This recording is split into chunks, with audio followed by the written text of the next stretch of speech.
She disappeared the day he remarried her best friend. Lena Hart became a ghost in her own life, invisible at galas where she once belonged, serving champagne to women wearing her old jewelry. But one night, in a room full of people who refused to see her, someone did. Marco De Luca didn't just notice her. He claimed her with a single glance. And when a man like that decides you're worth seeing, invisibility is no longer an option. It's a death sentence. If you want to know what happens when the discarded wife catches the eye of the city's most dangerous man, stay until the end. Hit that like button and comment your city below so I can see how far Lena's story travels. The tray was heavy. Lena Hart's wrists ached from balancing crystal flutes filled with champagne she'd never be able to afford, her feet screaming inside second-hand heels that pinched with every step. The ballroom of the Sinclair Grand Hotel shimmered with opulence, chandeliers dripping light like diamonds, marble floors polished to mirrors, and guests draped in wealth so casual it looked boring on them. Lena moved through the crowd like smoke, invisible, forgettable, exactly as she needed to be. "Champagne," she murmured to a woman in emerald silk, her voice soft enough not to intrude. The woman took a glass without looking at her, turning back to her companion mid-laugh. Lena's smile stayed fixed, professional, empty. She'd perfected that smile in the 18 months since her divorce, the kind that said, "I'm here to serve, not to exist." It was safer that way. She wound through clusters of executives and socialites, their conversations a blur of stock portfolios and vacation homes. Once she'd stood among them. Once she'd worn gowns like theirs, laughed at the same hollow jokes, pretended the champagne tasted better than it did. But that life had ended the day her husband's affair became public knowledge, the day he'd chosen her former best friend over 18 years of marriage. Now, Lena catered their parties. "Excuse me." A man's hand brushed her elbow, accidental, impersonal. She stepped aside automatically, letting him pass without acknowledgement. That was the trick to this job. Be present, but not there. Move like furniture. Smile like wallpaper. Her manager's voice crackled through her earpiece. "Lena, VIP lounge needs service, North Corridor, 3rd floor." She pressed the tiny microphone clip to her collar. "Copy that." The VIP lounge, of course. That's where the real power congregated, the ones who didn't need to prove anything to anyone, who attended galas like this out of obligation rather than aspiration. Lena had only been up there twice before. The tips were generous, but the atmosphere made her skin crawl. Too much money. Too much danger hiding behind expensive suits. She refilled her tray in the service corridor, her reflection catching in the polished brass of the cart. Dark hair twisted into a severe bun, minimal makeup, a black uniform designed to erase femininity. She barely recognized herself anymore. The woman who'd once spent hours choosing the perfect dress for events like this had been replaced by someone who needed to disappear. Better invisible than pitied. The elevator ride to the 3rd floor was mercifully empty. Lena closed her eyes, breathing deeply. Just 3 more hours. 3 more hours, and she'd collect her paycheck, take the late bus home to her studio apartment in a neighborhood she'd never heard of 2 years ago, and collapse into bed too exhausted to dream. That was survival now. That was enough. It had to be. The VIP lounge sprawled across the entire north wing, floor-to-ceiling windows overlooking the city, leather furniture that probably cost more than her annual salary, lighting so subtle it felt like dusk even at 9 p.m. A handful of guests occupied the space, their voices low and controlled. Power didn't need volume. Lena approached a small group near the bar, her tray perfectly balanced. Champagne. Finally. A silver-haired man in an immaculate tuxedo plucked 2 glasses, handing one to his companion without thanking her. Lena moved on. She was refilling empty glasses on a side table when she felt it, that peculiar prickle at the base of her skull, the animal awareness of being watched. Her hands faltered for just a second before muscle memory took over. She didn't look up. She'd learned that lesson early in this job. Eye contact invited conversation, and conversation invited recognition, and recognition invited questions she couldn't afford to answer. But the weight of that gaze didn't lift. Lena finished her task, turning smoothly toward the next cluster of guests. Her peripheral vision caught him then. A man standing alone near the windows, one hand in his pocket, the other holding a tumbler of what looked like whiskey. He wasn't looking at the view, he was looking at her. "Don't engage, keep moving." She angled toward a group of women near the fireplace, her smile automatic. Champagne? No, thank you, dear. The dismissal was polite but absolute. Lena nodded, already turning away when that voice cut through the ambient noise like a blade through silk. You. She froze. The word hadn't been loud, but it carried weight, command wrapped in velvet. Every instinct screamed at her to keep walking, to pretend she hadn't heard, but her body betrayed her, turning incrementally toward the sound. The man by the window was closer now, though she hadn't seen him move. How had he crossed that distance so silently? Sir? Her voice came out steady, professional. A small victory. He was tall. She registered that first. Broad shoulders filling out a charcoal suit that probably cost more than her car had before the repo company took it. Dark hair touched with silver at the temples, sharp jaw, and eyes that Lena's breath caught. His eyes weren't just looking at her. They were seeing her, actually seeing her, the way no one had in so long she'd forgotten what that felt like. Not looking through her or past her, but directly into her, dissecting and assessing with an intensity that made her want to step back. She didn't. Some stubborn pride she'd thought was dead kept her rooted. Champagne? She offered, lifting her tray. Professional, detached, safe. A ghost of a smile touched his mouth. Not amusement, something darker. I don't drink champagne. Of course. She started to turn away. What's your name? The question stopped her mid-step. Guests didn't ask servers their names. They didn't engage beyond the transaction of service. And something about this man, the way he stood, the way the space around him seemed to bend in deference, told her he knew that rule better than anyone. Lena. The truth slipped out before she could catch it, before she could offer the standard deflection. She cursed herself internally. Lena. He repeated it like he was testing the weight of it, the shape. You don't belong here. Her spine stiffened. I'm with the catering company, sir. If there's an issue with the service, that's not what I meant. His voice was low, almost gentle, but something in it made her pulse spike. This wasn't the casual condescension she'd grown used to from wealthy guests. This was something else, something that felt like being examined under a microscope. I should continue my rounds, Lena said carefully, taking a small step back. Enjoy your evening. She turned before he could respond, moving toward the opposite side of the lounge with measured calm, even though her heart was hammering. Behind her, she felt that gaze following, tracking her movement like a predator watching prey. Don't look back. Don't engage. Do your job and leave. But 20 minutes later, when she returned to the bar to refill her tray, there was a business card waiting on the polished granite surface. Heavy cardstock. Expensive. Just a name, Marco DeLuca, and a phone number. No title, no company, nothing else. Lena stared at it, her hand hovering over the card.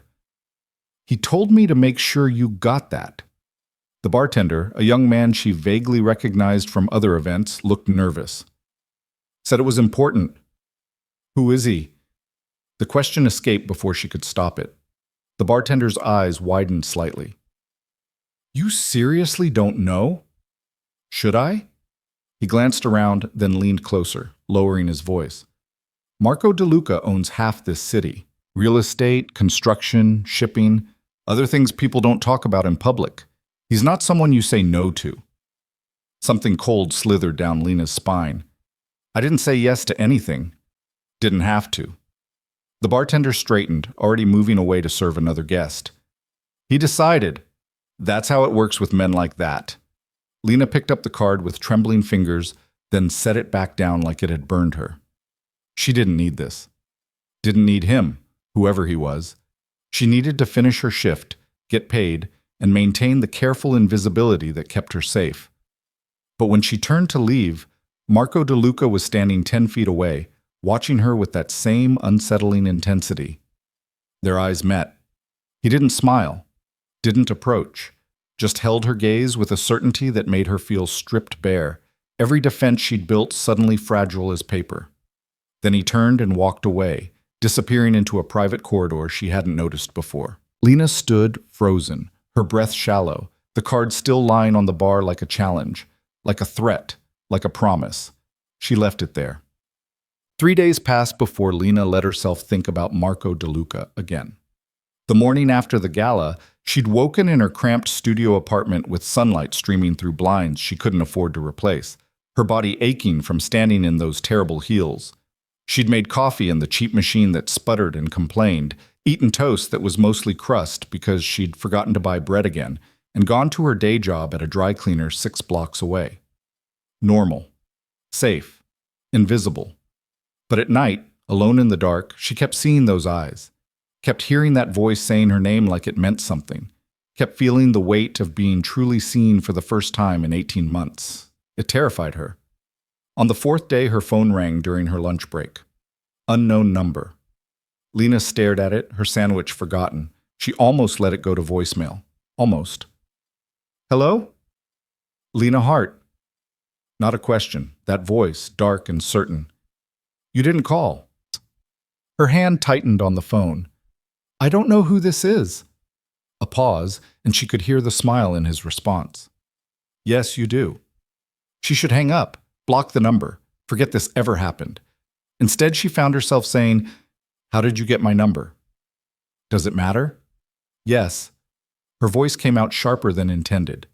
It matters very much when a stranger calls me using information I didn't provide. I'm not a stranger, Lena. We met. We spoke. You know my name. Knowing your name doesn't make you less of a stranger. Fair enough. There was something like approval in his tone now. Have dinner with me, tomorrow night. No. Why not? The question was so genuinely curious, so stripped of assumption, that it caught her off guard. Why not? Because she'd learned to be invisible. Because men with power and money took what they wanted and discarded it when they were done. Because her ex-husband had taught her that being seen meant being vulnerable, and vulnerable meant being destroyed.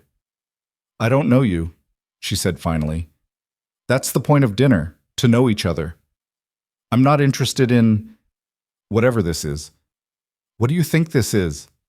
Lena closed her eyes, pressing her fingers against the bridge of her nose. I think you're a man who's used to getting what he wants. I think you saw someone you found momentarily interesting and decided to pursue it. I think you'll lose interest the moment I become complicated. And I think I don't have the energy for any of it. Silence stretched between them. She waited for the click of disconnection, for the anger or dismissal that usually came when she said no to men who thought they were entitled to yes. Instead, Marco said quietly, What if you're wrong? I'm not. Prove it. One dinner. If I'm everything you think I am, you'll have confirmation and I'll leave you alone. If I'm not, he let the sentence hang, unfinished. You might find yourself surprised. I don't like surprises. I know. Something in the way he said it made her pulse quicken. That's why you work jobs where you're invisible. That's why you've built walls so high you think they're protecting you. But they're not, Lena. They're suffocating you. Her breath caught. You don't know anything about me. I know you didn't take my card, but you remember every word written on it. I know you're standing in the break room of a dry cleaner's on 5th and Market, eating a sandwich that's mostly bread because protein is expensive. I know you take the bus because your car was repossessed 7 months ago. I know your ex-husband remarried your former best friend, and you weren't invited to the wedding even though half the city was. Lena's sandwich fell from nerveless fingers, hitting the table with a soft thud. How? I make it my business to know things, especially when something interests me. I'm not something. Her voice shook with anger, with fear, with something else she couldn't name. I'm a person, and you don't get to investigate me like I'm an acquisition. You're right. No defensiveness, just acknowledgement. I apologize. That was invasive. The immediate concession surprised her more than the revelation of how much he knew. Men like him, powerful men, wealthy men, didn't apologize. They justified, they deflected, they blamed. They didn't simply say you're right and mean it. Why me? The question came out smaller than she'd intended. There were dozens of women at that gala. Beautiful, successful, available women. Why notice the one serving drinks? Because you're the only one who was real. Lena laughed, but it came out bitter. I'm a divorced woman working 3 jobs to keep a studio apartment I can barely afford. Real isn't glamorous. No, Marco agreed. But it's interesting. Glamour is performance. You stopped performing a long time ago. That's rare. That's... He paused, seeming to choose his words carefully. That's worth knowing. One dinner. The words left her mouth before her brain could catch up. One dinner, in a public place, and then you leave me alone. One dinner, he confirmed. Tomorrow, 7 p.m. I'll send a car. I'll meet you there. Where? He named a restaurant she'd been to exactly once, for her 10th wedding anniversary. Before everything fell apart. Before she learned that the man she'd trusted with her life had been sharing someone else's bed for 3 years. She swallowed hard. That's too expensive. It's dinner, Lena, not a transaction. Everything is a transaction, I've learned that much. Then let me prove you wrong. His voice softened just slightly. 7 p.m. tomorrow. If you don't show, I'll know my answer. He hung up before she could respond. Lena sat in the break room, staring at her phone, her sandwich forgotten and her mind racing. This was insane. This was dangerous. This was exactly the kind of thing she'd sworn never to do again, trust a man who looked at her like she was something worth having. But the thought of returning to invisibility, of spending the rest of her life moving through spaces without ever being in them, she closed her eyes and made a decision she'd probably regret. The dress was wrong. Lena stood in front of her closet, if the narrow alcove with a tension rod could be called a closet, staring at the handful of garments hanging there. Nothing appropriate for a restaurant like Meridian, nothing that wouldn't immediately broadcast exactly how far she'd fallen since her divorce. She'd sold most of her nice clothes 2 months after Jonathan remarried. Needed the money more than the memories.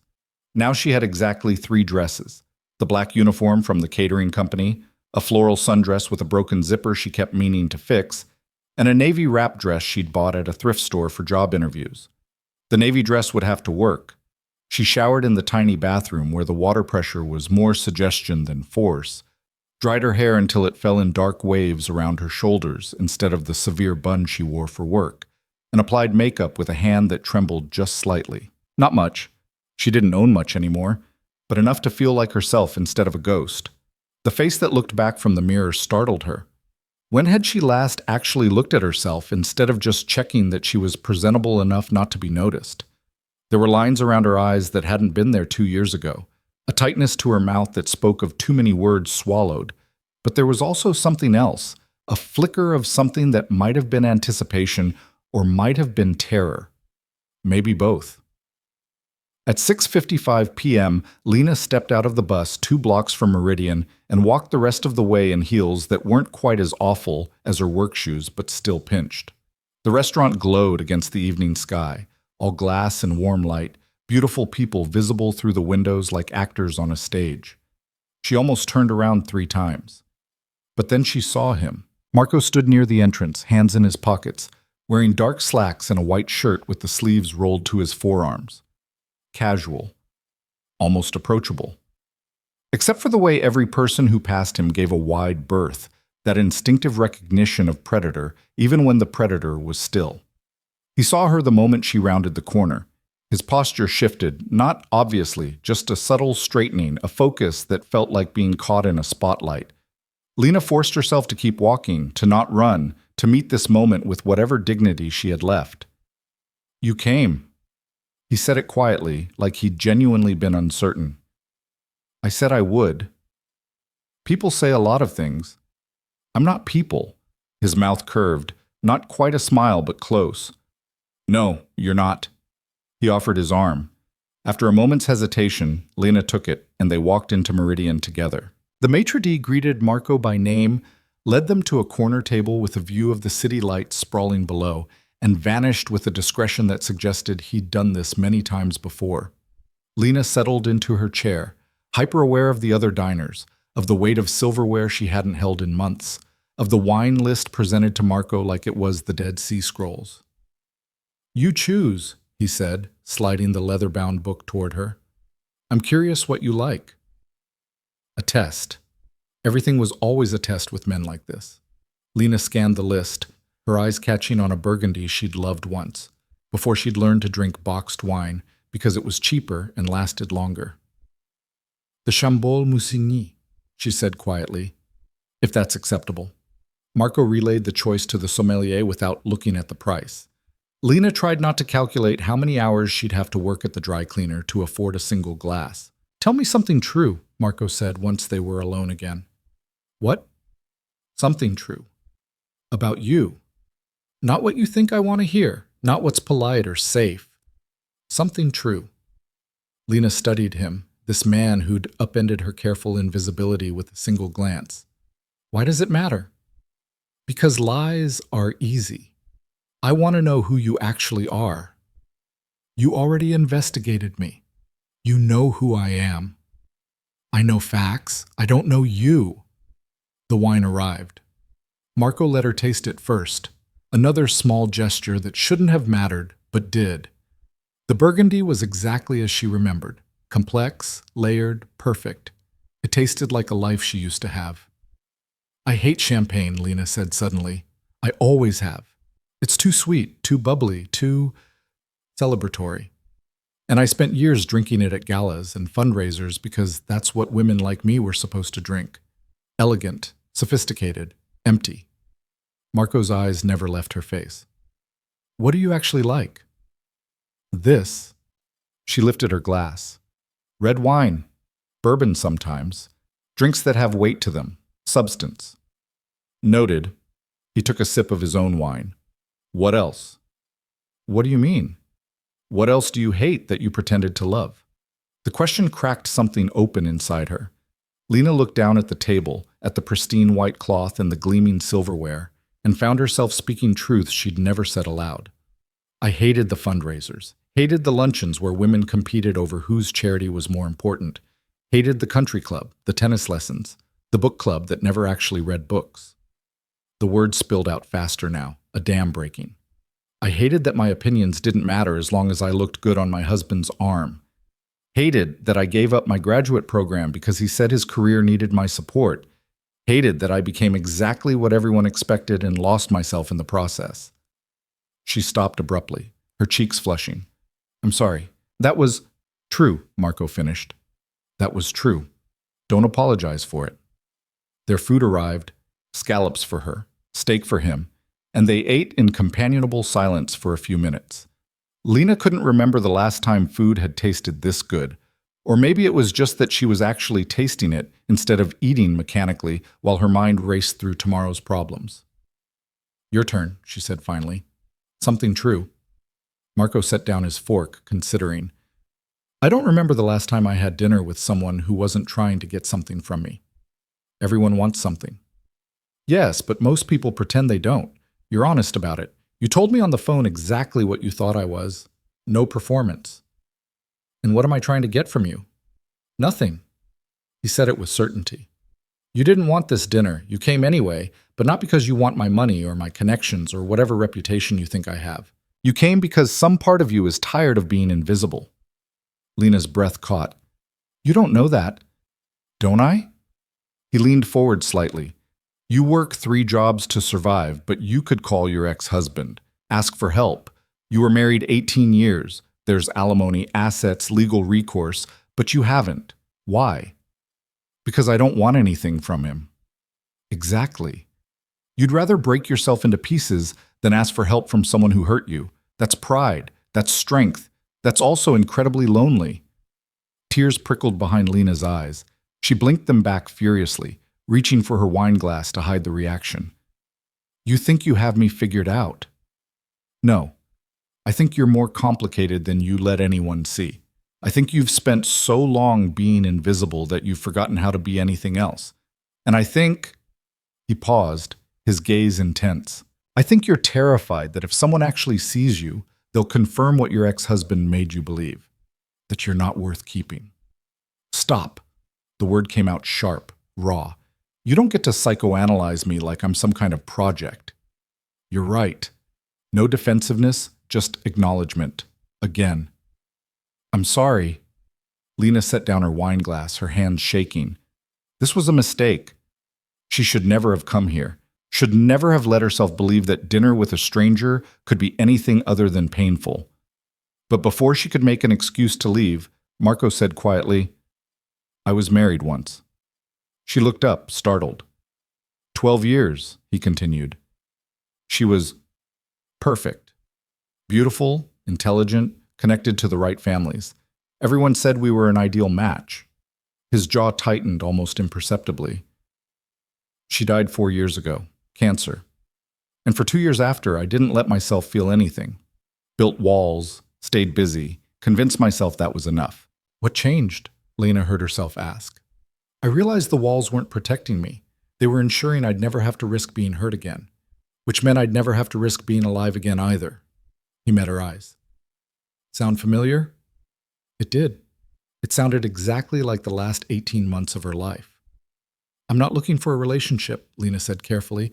I can't be what you might want. What do you think I want? I don't know, but men like you, powerful, wealthy men, you don't notice women like me unless you want something. Sex, maybe. Or the ego boost of rescuing someone, or what if I just want to know you? The simplicity of the statement stopped her. Why? She whispered. Because when I saw you at that gala, moving through that room like you were trying to disappear, I recognized something. Someone who'd survived by becoming invisible. Someone who'd forgotten they were allowed to take up space. He paused. I spent 2 years like that. I know what it costs, and I know what it takes to come back from it. You think you can fix me? No. I think you can fix yourself if you stop believing you're broken. Lena stared at him, this man who spoke in truths that cut like knives, who saw through every defense she'd built, who looked at her like she was something more than a cautionary tale. I don't know how to do this, she admitted. I don't know how to be visible again. You don't have to know. You just have to be willing to try. The rest of dinner passed in a blur of conversation that felt nothing like the stilted small talk Lena had grown used to. Marco asked questions, real questions, about her abandoned graduate work in art history, about the books she actually read instead of the ones she'd pretended to discuss at her old book club, about what she wanted instead of what she thought she should want. And slowly, tentatively, Lena answered. Not performing, not pretending, just talking. It was terrifying. It was exhilarating. It was the first time in 18 months she'd felt like a person instead of a function. When the check came, discreetly presented in a leather folder, Marco handled it without letting her see the total. They walked out into the cool night air, and Lena realized with a start that 3 hours had passed. 3 hours that felt like 30 minutes. I'll take you home, Marco said. I can take the bus. I know you can. I'm offering to drive you. A black car was already waiting at the curb, a driver emerging to open the back door.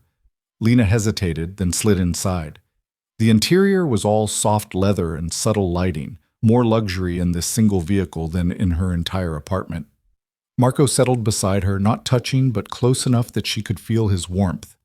He gave the driver an address, her address, which he shouldn't know but obviously did, and they pulled into traffic.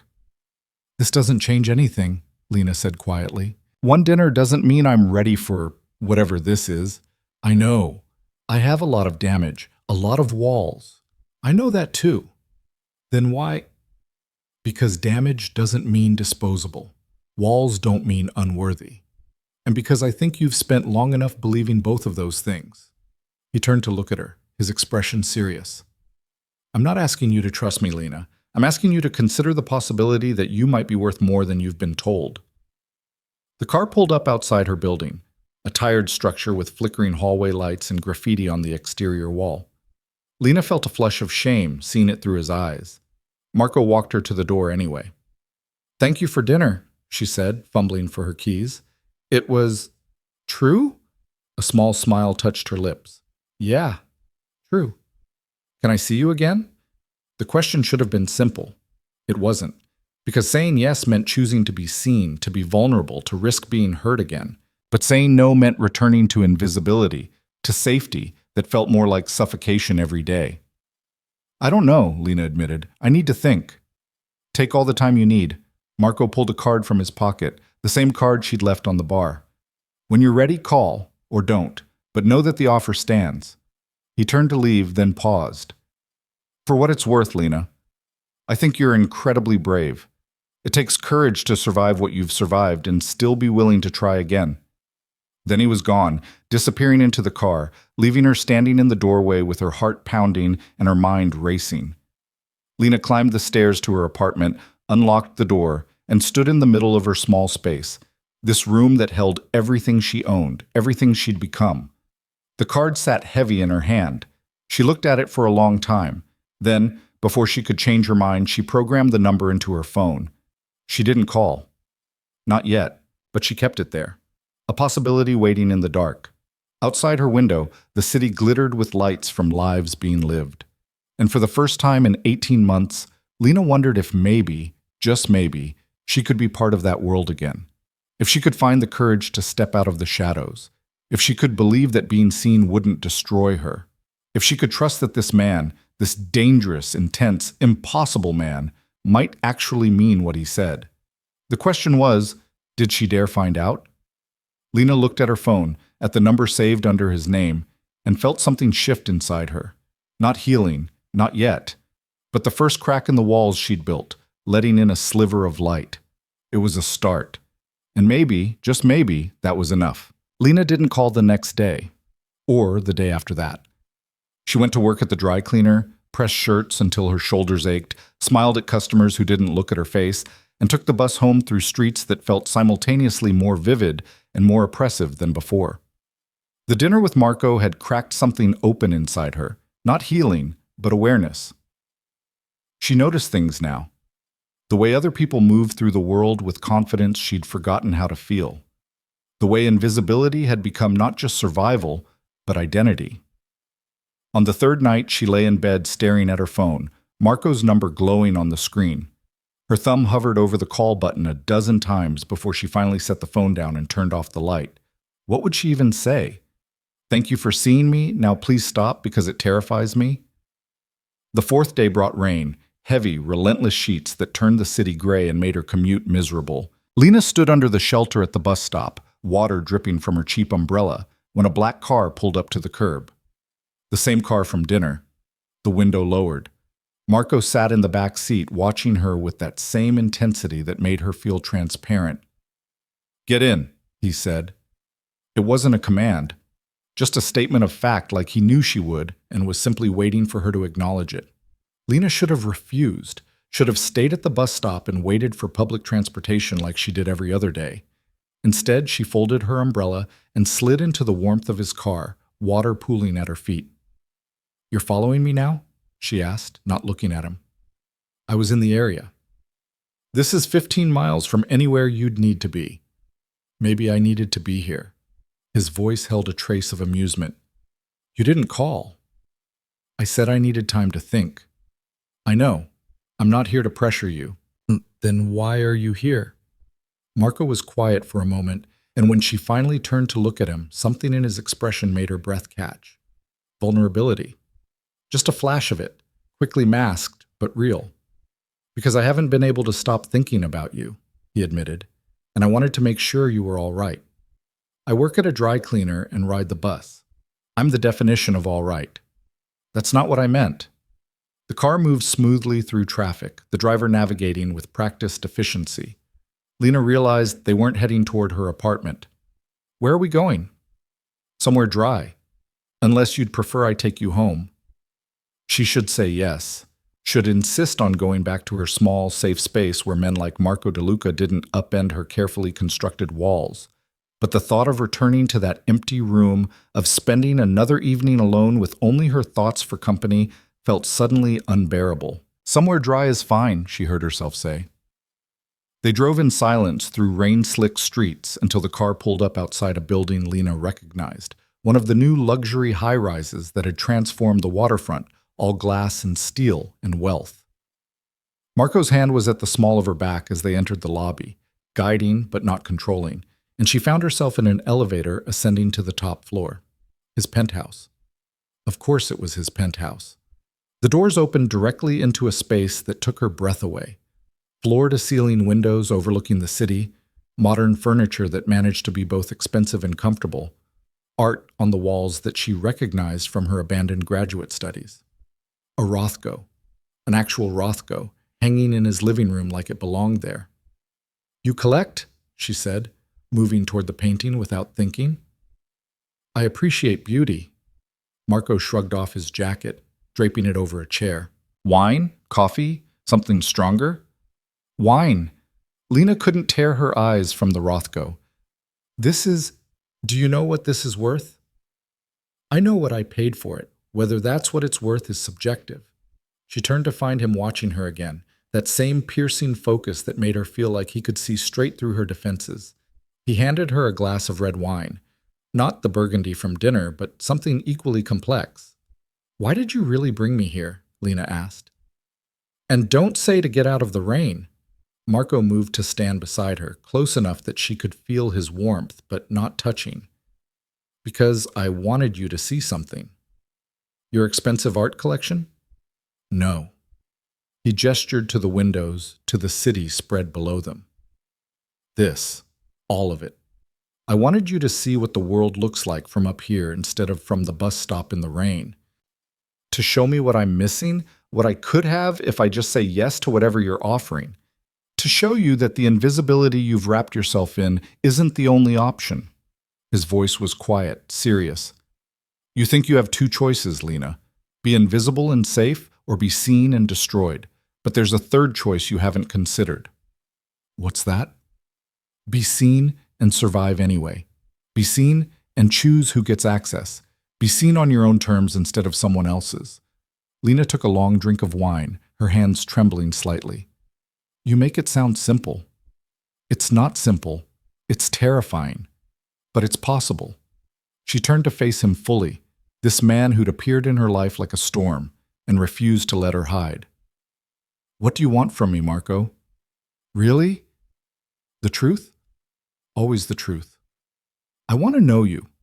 Not the woman you were before your divorce, not the invisible ghost you've become. The actual you, underneath all the walls and fear and survival." He set his own glass down, his full attention on her. "I want to see if the person I think you are matches the person you actually are. And I want you to let yourself be seen without punishing yourself for it." "That's a lot to want from someone you barely know." "I know. That's why I'm not demanding it. I'm asking. There's a difference." Lena moved away from him, needing space to think. She walked to the windows, pressing her palm against the cool glass. The city glittered below, millions of lights representing millions of lives. Somewhere down there was her studio apartment, her 3 jobs, her carefully maintained invisibility. "My ex-husband used to bring me to places like this," she said quietly. "Penthouses, galas, restaurants with wine lists longer than novels. He'd introduce me to important people, show me off like I was part of his collection.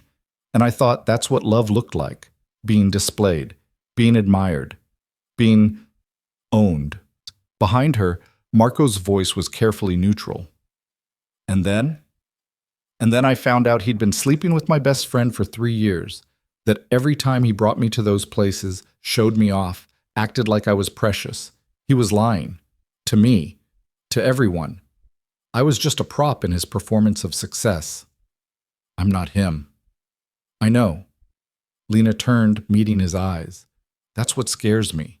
Because if you're not him, if you actually mean what you say, then I have to face the possibility that I was wrong, that I gave up everything, my education, my dreams, my sense of self, for a man who never valued any of it. And if I was that wrong about him, how can I trust my judgment about you?" Marco moved toward her slowly, giving her time to step back if she wanted. She didn't. He stopped a foot away, close enough that she had to tilt her head to maintain eye contact. "You can't," he said simply. "Trust isn't logical. It's a choice you make despite the risk, despite the fear, despite every reason you have to protect yourself. Then why should I choose it?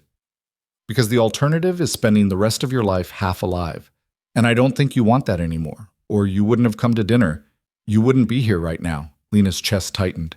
He was right. She hated that he was right. "I don't know how to do this," she whispered. "I don't know how to let someone see me without waiting for them to find me lacking." "Then don't wait for it. Assume I already see your flaws, and I'm here anyway." "You don't know my flaws. You're stubborn to the point of self-destruction. You'd rather suffer than ask for help. You've convinced yourself that wanting anything beyond survival is selfish. You hide behind service jobs because if no one sees you, no one can reject you. His voice was gentle but unflinching. Am I close? Lena's breath came shallow. That's not fair. It's also not a deal breaker. We all have damage, Lena. Mine just comes with better real estate. Despite everything, she almost smiled. Almost. What's your damage? She asked. I control things. People, situations, outcomes. I tell myself it's about efficiency, about power, about maintaining what I've built. But really it's about fear. If I control everything, nothing can surprise me. Nothing can hurt me. He paused. Until you. I can't control you. Can't predict you. And instead of walking away like I should, I keep coming back. Why? Because you're the first real thing I've encountered in 4 years. And I'm tired of living in a world where everything is a transaction and everyone wants something. Lena studied him, this powerful man admitting weakness like it was nothing, like vulnerability wasn't something to be weaponized. I'm not going to be easy, she said finally. I don't want easy. I want real. I have panic attacks sometimes, when spaces get too crowded or too quiet, when I feel trapped. Okay, I have debt I'm drowning in. I'll probably never pay it all off. That's not what I care about. I don't trust easily. I might never trust you completely. Trust is earned, not demanded. I can live with that. Lena felt something crack inside her, wider than before. What if I'm not worth all this effort? Marco's hand came up, fingers gentle against her jaw, tilting her face toward his. What if you are, and you've just forgotten? The kiss happened slowly, so slowly she could have stopped it a dozen times. His mouth brushed hers, questioning rather than claiming, and when she didn't pull away, he deepened it. Not aggressive, not demanding, just present, consuming in its gentleness. Lena's hands came up to his chest, feeling his heartbeat beneath her palms. Steady, real. She kissed him back, pouring 18 months of loneliness and fear and desperate hope into it, and when they finally broke apart, she was shaking. I can't do this casually, she said, her voice unsteady. I can't be something you try on and discard when it gets complicated. I don't do anything casually. Marco's thumb traced her cheekbone. And complicated doesn't scare me. It should. Probably, but I've never been particularly good at self-preservation where you're concerned. Lena laughed, but it came out more like a sob. This is insane. We barely know each other. Then let's fix that. He stepped back, giving her space. Stay. Have dinner with me. Not at a restaurant. Here, let me cook for you. You cook? I'm Italian. Of course I cook. Something about the casual way he said it, the hint of personality beneath the intensity, made her decision easier. Okay, Lena said, but I'm helping. They moved to the kitchen, a chef's dream of marble and steel, and Marco pulled ingredients from a refrigerator that actually had food in it. Fresh pasta, San Marzano tomatoes, basil that smelled like summer. He worked with practiced efficiency, and Lena found herself chopping garlic while he prepared the sauce, their movements developing an easy rhythm. My grandmother taught me, Marco said, stirring the tomatoes. Said a man who couldn't feed himself was half a person. Was she right? About that? Yes. About most things, actually. She was terrifying and wonderful in equal measure. Is she still alive? No, she died when I was 17, but I still hear her voice sometimes, usually when I'm about to make a stupid decision. Lena smiled, slicing basil into thin ribbons. What does she say? Marco Antonio De Luca, you're being an idiot. Stop it. He said it with such perfect Italian inflection that Lena actually laughed. A real laugh. Not the polite sound she'd perfected over years of performing. And do you? Stop it? Not usually, but at least I know I'm being an idiot going in. They cooked together and Lena realized she was relaxed in a way she hadn't been since before her marriage imploded. Marco told stories about his grandmother, about growing up in a neighborhood that didn't exist anymore, about learning business from uncles who taught him that power was about respect, not fear. Though they also taught me that fear has its uses, he added, tasting the sauce and adding salt.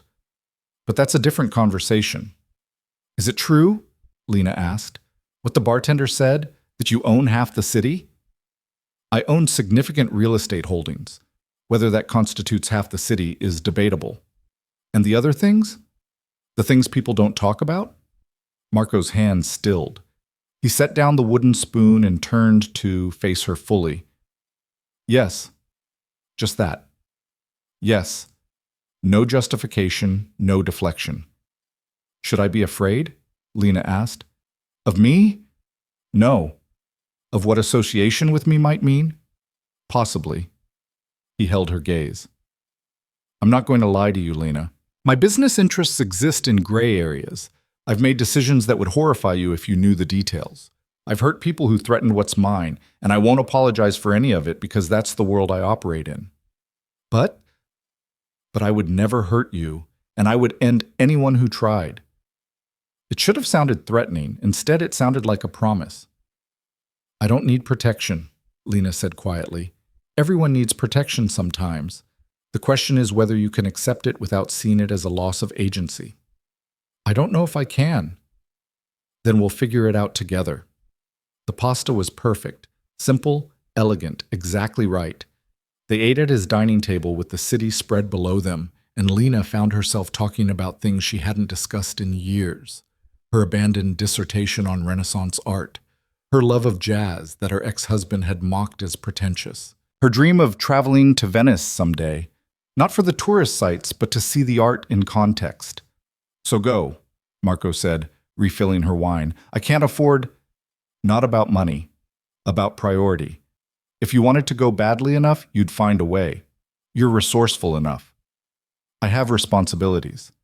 You have fear disguised as responsibilities. There's a difference. Lena bristled.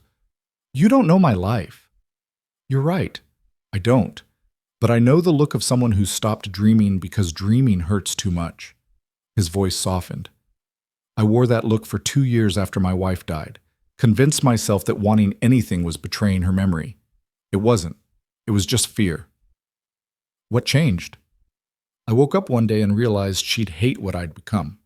She loved life, loved beauty and art and spontaneity, and I'd turned into this hollow thing going through motions. He paused. She would have liked you, I think, would have appreciated your refusal to perform. Would she have been okay with this? With you pursuing someone new? She made me promise not to spend my life alone. Said love wasn't finite, that caring for someone new didn't diminish what we had. Marco's expression turned distant, remembering. I didn't believe her then, but I think I'm starting to understand what she meant. Lena reached across the table, covering his hand with hers. The gesture felt natural, instinctive. Thank you for telling me. Thank you for asking. He turned his hand over, lacing their fingers together. Most people don't. They see the power, the money, the reputation, and they assume there's nothing real underneath. Is there? You tell me, you're looking at it. They finished dinner talking about everything and nothing, books, music, the way the city changed after dark. Marco told her about properties he was developing, his vision for preserving neighborhoods while improving them, the constant balance between profit and principle. Lena found herself fascinated by the way his mind worked, the careful consideration beneath the decisive exterior. You should see them, Marco said suddenly. The properties, the neighborhoods, see what I'm actually building instead of what people assume.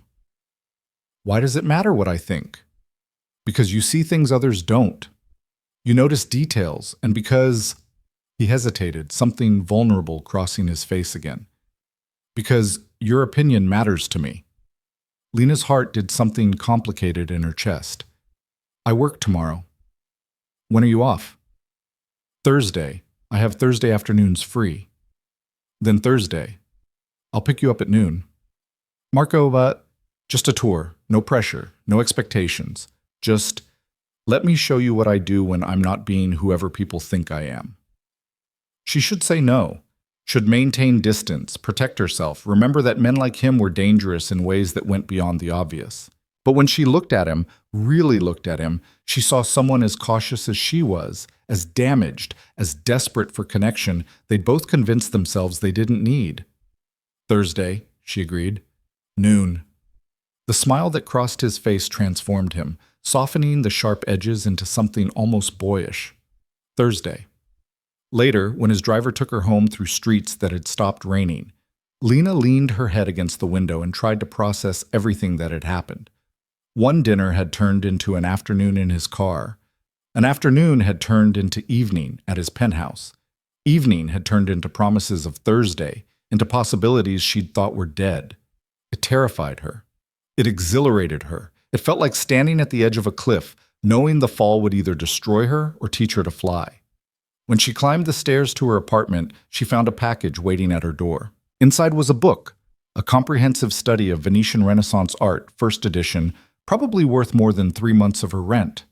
The note was simple: "For when you're ready to dream again." Lena sat on her bed holding the book, tears streaming down her face for reasons she couldn't entirely name. No one had given her anything in so long.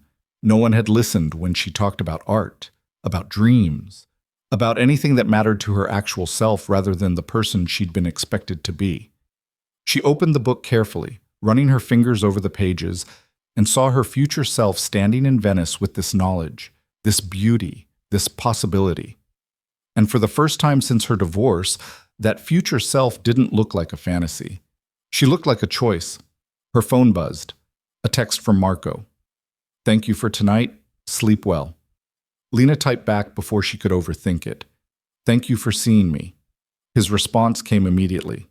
"Always." She set the phone down, curled up with the book, and let herself imagine. Not the careful, controlled imaginings of someone afraid to want too much, but real dreams, vivid and terrifying and so beautiful they hurt. Outside her window, the city had stopped raining, and inside, something that had been frozen for 18 months began, finally, to thaw. Thursday came faster than Lena expected. She almost called it off a dozen times, her finger hovering over Marco's number with excuses already formed. But each time, she thought about the book on her nightstand, about the way he'd looked at her like she was worth knowing, and she set the phone down instead. At noon exactly, the black car pulled up outside her building. Marco stood beside it, wearing dark jeans and a gray sweater that made him look less like a dangerous power broker and more like someone she might have met in a completely different life. The thought unsettled her. "Ready?" he asked as she approached. "To see your empire?" "Not particularly." His mouth quirked. "It's not an empire, it's just work. Work that makes bartenders nervous and buys first edition art books like they're paperbacks." "Fair point." He opened the car door for her. "But I promise, it's less intimidating than you think." They drove through the city, Marco pointing out buildings and blocks with the enthusiasm of someone genuinely invested in their transformation. He showed her a neighborhood that had been abandoned 5 years ago, now transformed into mixed-income housing with ground-floor spaces for local businesses.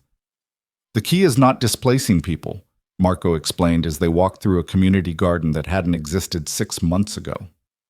"Anyone who lived here before gets first option on the new units at their old rent. Local businesses get below-market rates for 5 years. It's not charity, it's investment in the community." "Most developers don't think that way," Lena observed. "Most developers only see profit. I see people." He paused. "That probably sounds hypocritical coming from me." "Why?" "Because profit matters. I'm not pretending to be altruistic, but profit at the expense of destroying communities is short-sighted. You want real wealth? Build something that lasts. Build something people are invested in protecting." They spent the afternoon touring properties in various stages of development. Marco introduced her to project managers, architects, even some of the residents. And Lena watched as people's demeanor shifted when they saw him. Not fear, exactly, but respect mixed with something else. Trust, maybe. Or the expectation of fairness. "You're different here," she said as they walked through a building being converted from an old warehouse into artist lofts. "How so?" "Less controlled, more human." Marco laughed. "Should I be offended?" "No, it's just, at the gala, in your penthouse, even at dinner, there's this intensity. Like you're always assessing, always calculating. But here with these projects, you actually relax. Because this matters. This is real." He gestured to the space around them. "Everything else is performance. Necessary performance, but still.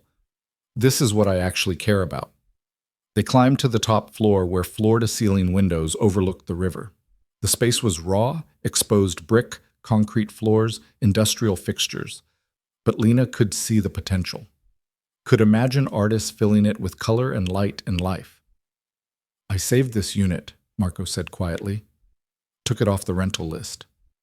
Why?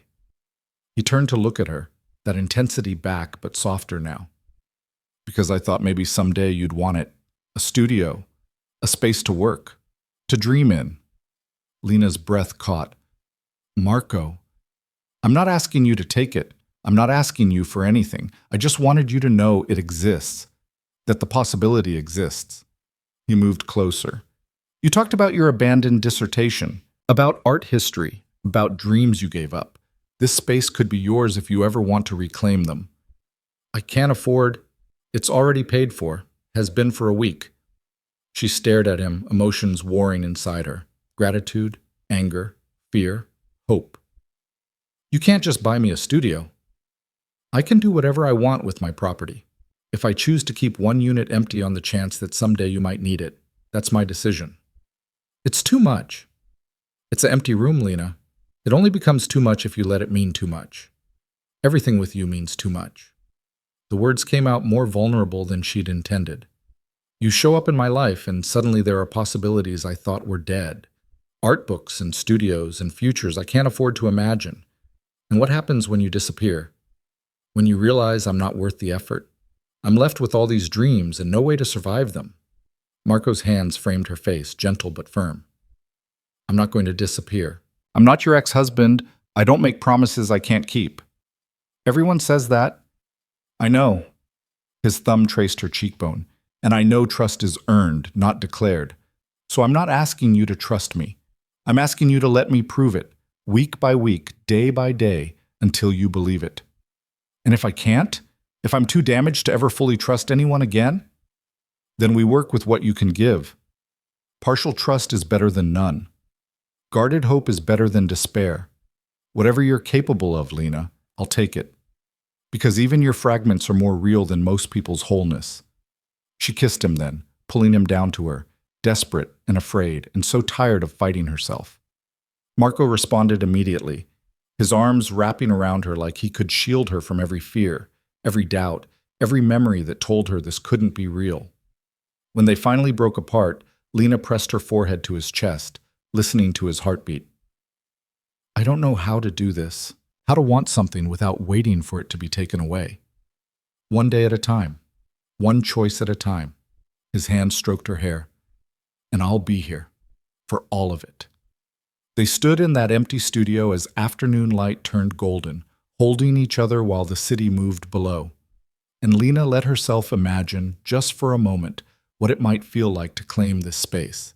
To fill it with books and art and dreams she'd thought were buried with her marriage. It felt like possibility, like risk, like the first real breath she'd taken in 18 months. And as Marco's arms tightened around her, she thought maybe, just maybe, she could learn to believe in it. Learning to believe turned out to be harder than Lena had anticipated. Over the next 3 weeks, Marco became a constant presence in her life. Not overwhelming, but steady. He'd text her good morning before she left for the dry cleaner. He'd send a car on rainy evenings when the bus would have left her soaked. He'd show up at her building on her days off with coffee and pastries from a bakery she'd mentioned loving once, years ago, before her budget had shrunk to necessities only. And slowly, cautiously, Lena let him in. They fell into a rhythm that felt almost normal. Dinners at his penthouse where she'd help him cook, and they'd argue about whether Caravaggio was a genius or just dramatic. Walks through the neighborhoods he was developing, where she'd offer observations about community spaces, and he'd actually listen, actually implement her suggestions.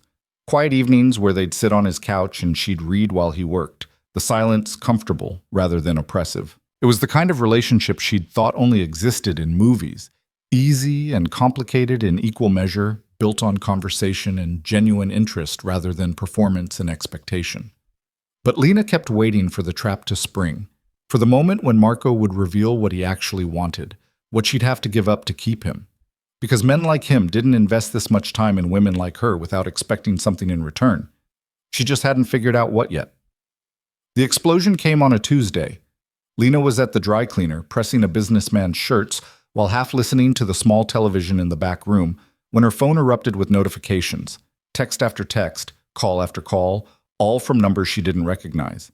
She ignored them at first, focused on getting the collar crease exactly right, but when her manager appeared in the doorway looking uncomfortable, her stomach dropped. Lena, there are reporters outside. They're asking for you. The shirt slipped from her hands. What? I don't know what's going on, but they've got cameras. They're blocking the entrance. I need you to... Her manager shifted awkwardly. I need you to handle this. Away from the store. Lena's hands trembled as she untied her apron. I don't understand. Why would reporters want to talk to me? But even as she said it, dread coiled in her stomach. There was only one reason reporters would care about a divorced woman working at a dry cleaner. Only one connection that would make her newsworthy. Marco. She walked to the front of the store on legs that felt disconnected from her body. Through the window she could see them, 3 people with cameras and microphones, and behind them a face that made her blood turn to ice. Jonathan, her ex-husband. Standing with his arm around Melissa, Lena's former best friend, now his wife, looking directly at the dry cleaner with an expression of calculated concern. I can't, Lena whispered. I can't go out there. You have to. They're disrupting business. Her manager's voice was sympathetic but firm. I'm sorry, Lena, but you need to deal with this. Lena pushed through the door into chaos. Ms. Hart, is it true you're involved with Marco DeLuca? How long have you been seeing him? Does he know about your financial situation? Jonathan Hart, can you comment on your ex-wife's new relationship? The questions came like bullets, disorienting and relentless. Lena froze on the sidewalk, her mind blank with panic.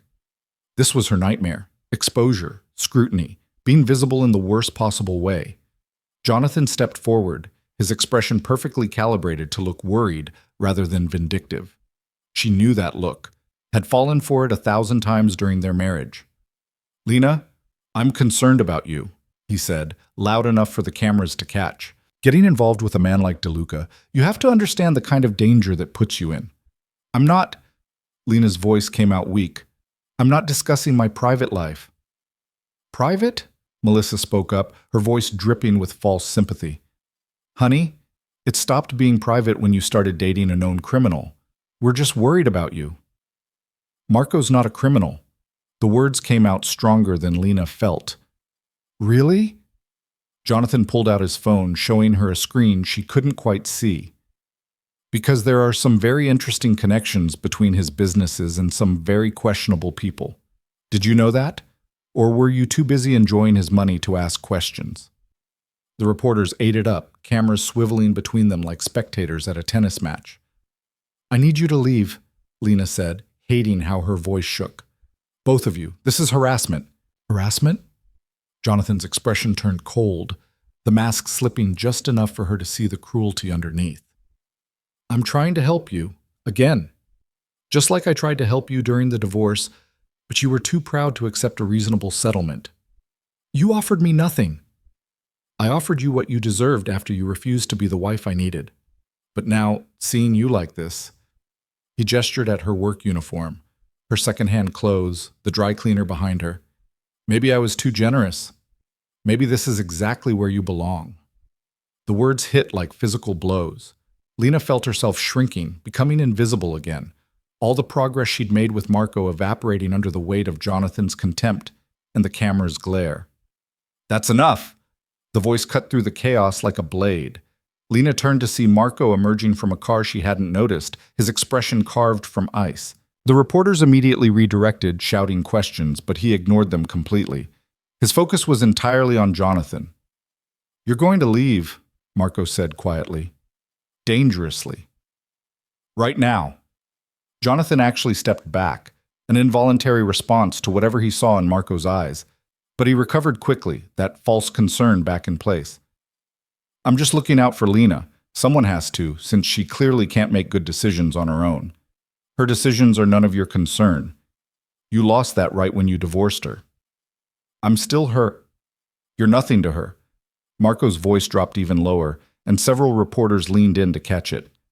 You're a man who cheated on his wife, humiliated her publicly, and then tried to destroy her financially out of spite. So whatever concern you're performing right now, save it. No one believes you." Melissa clutched Jonathan's arm, whispering something urgent. Jonathan's jaw tightened, but he was smart enough to recognize when he was outmatched. "Fine. We're leaving. But Lena," he turned to her one last time, "when this falls apart, when he's done with you and you have nothing left, don't come crying to me." "She won't need to," Marco said, "because I'm not you." Jonathan and Melissa left, climbing into their Mercedes with as much dignity as they could salvage. But the reporters remained, cameras still rolling, questions still flying. Marco turned to them with an expression that made several people actually retreat. "This is what's going to happen," he said, his voice carrying without being raised. "You're going to delete any footage of Ms. Hart. You're going to leave this location immediately, and you're going to forget you were ever here. Mr. DeLuca, the public has a right to nothing concerning Miss Hart's private life. She's not a public figure. She's not seeking attention. And anyone who publishes anything about her will find themselves dealing with legal consequences they're not prepared for." He paused, letting that sink in. "Are we clear?" The reporters exchanged glances. One started to argue, but an older man with a camera shook his head sharply. They knew who Marco was, knew what fighting him would cost. Within 2 minutes, the sidewalk was clear. Marco turned to Lena, his expression softening immediately. "Are you okay?" She wanted to say yes, wanted to be strong and unaffected. Instead, she felt tears burning behind her eyes and a scream building in her chest. "I need to get out of here," she whispered. He had her in the car before she could process moving, before her manager could emerge from the dry cleaner, before the panic fully hit. The driver pulled away smoothly, and Marco's arm came around her shoulders, solid and warm, and the only thing keeping her from shattering. "I'm sorry," Marco said quietly. "This is my fault. I should have anticipated—" "How?" Lena's voice broke. "How could you anticipate my ex-husband weaponizing our relationship for what? Revenge? Attention? I don't even know what he gets out of humiliating me. Control. He gets to feel powerful by making you feel small. Well, it worked." She pressed her hands to her face, trying to hold back the tears. "I just want to be invisible again. I want to go back to before, when no one cared who I was or what I did." "No, you don't." The certainty in his voice made her look up. "You don't get to tell me what I want." "You're right. I don't." Marco's hand cupped her face, gentle despite the intensity in his eyes. "But I know what you needed when I met you: invisibility, safety, protection from being hurt again. And I know what you've discovered over the past few weeks: that being seen isn't the same as being destroyed, that wanting things doesn't make you weak, that you're stronger than you thought you were." "I don't feel strong right now, because someone you trusted tried to tear you down in public. That's not weakness, Lena. That's trauma. There's a difference." She closed her eyes, leaning into his touch. "What happens now? Those reporters might not publish, but people saw. People know. My manager knows. What if I lose my job? What if this follows me everywhere? Then I make it go away. You can't just make reality disappear." "No, but I can make consequences for anyone who tries to hurt you with it." His voice hardened. "And I can ensure your ex-husband understands that coming after you again would be a very bad decision." Something in his tone made Lena's eyes snap open. "Marco, what does that mean?" "It means I protect what's mine." "I'm not yours to protect." "Aren't you?" He held her gaze. "We've spent 3 weeks building something. I've been careful, patient, letting you set the pace. But if you think I'm going to stand by while someone terrorizes you, while your ex-husband tries to drag you back into shame and invisibility, you don't know me as well as I thought. I don't want you fighting my battles. Too bad. Because this stopped being just your battle the moment he brought cameras and tried to destroy you publicly." Marco's jaw was set in a way that suggested arguing would be pointless. "I'm not asking your permission, Lena. I'm telling you what's going to happen. Your ex-husband is going to realize that targeting you means targeting me, and that's a fight he can't win." Part of her wanted to argue, to insist on handling her own problems, on maintaining independence. But another part The part that was exhausted from 18 months of fighting alone wanted to let him, wanted to believe someone would actually stand between her and the cruelty. "What are you going to do?" she asked quietly. "Nothing illegal, nothing violent, just make some things clear." He stroked her hair, his touch gentle, despite the steel in his voice. "Trust me. That's asking a lot." "I know, but I'm asking anyway." The car pulled up to Marco's building. Lena didn't question it, didn't suggest going to her own apartment. She let him guide her upstairs, let him settle her on his couch with a blanket and wine, let him simply be there while she processed everything that had happened. "I hate him," she said finally, staring at the city through the windows. "I hate that he still has this power over me, that after everything he can still make me feel worthless." "He doesn't make you feel anything. He triggers feelings that were already there, fears your marriage taught you to have. But those feelings aren't truth, they're echoes of trauma." "You sound like a therapist." "I've had enough therapy to sound like one." Marco sat beside her, not touching but close. "After my wife died, I spent 2 years convinced I'd never feel anything again, convinced that loving someone meant giving them the power to destroy you.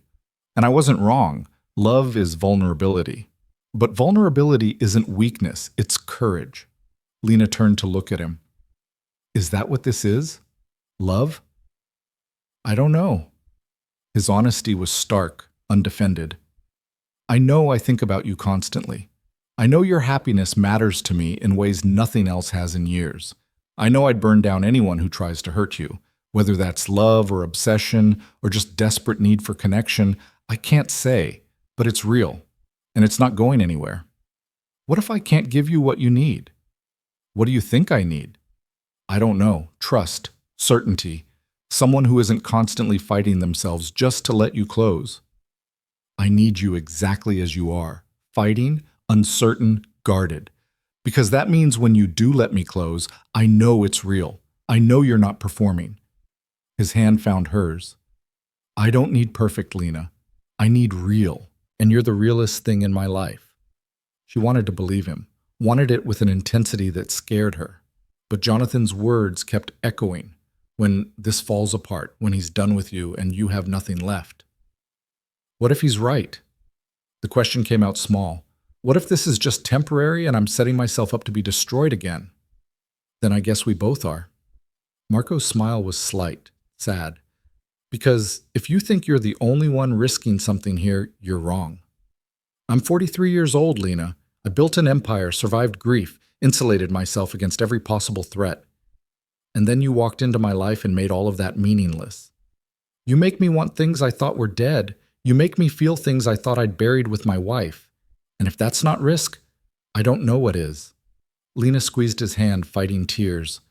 I'm so tired of being afraid. Then stop, just for tonight. Just here. Let yourself feel safe. She curled into him, letting his arms wrap around her, and for the first time since the reporters had appeared, she felt her breathing slow. Her heartbeat steady. The panic receded into something manageable. They stayed like that as the sun set, as the city lights came on one by one, as the world kept spinning outside while inside. In this moment, everything was still. Marco's phone buzzed repeatedly, but he ignored it. Whatever crisis needed handling, whatever fires needed putting out, they could wait.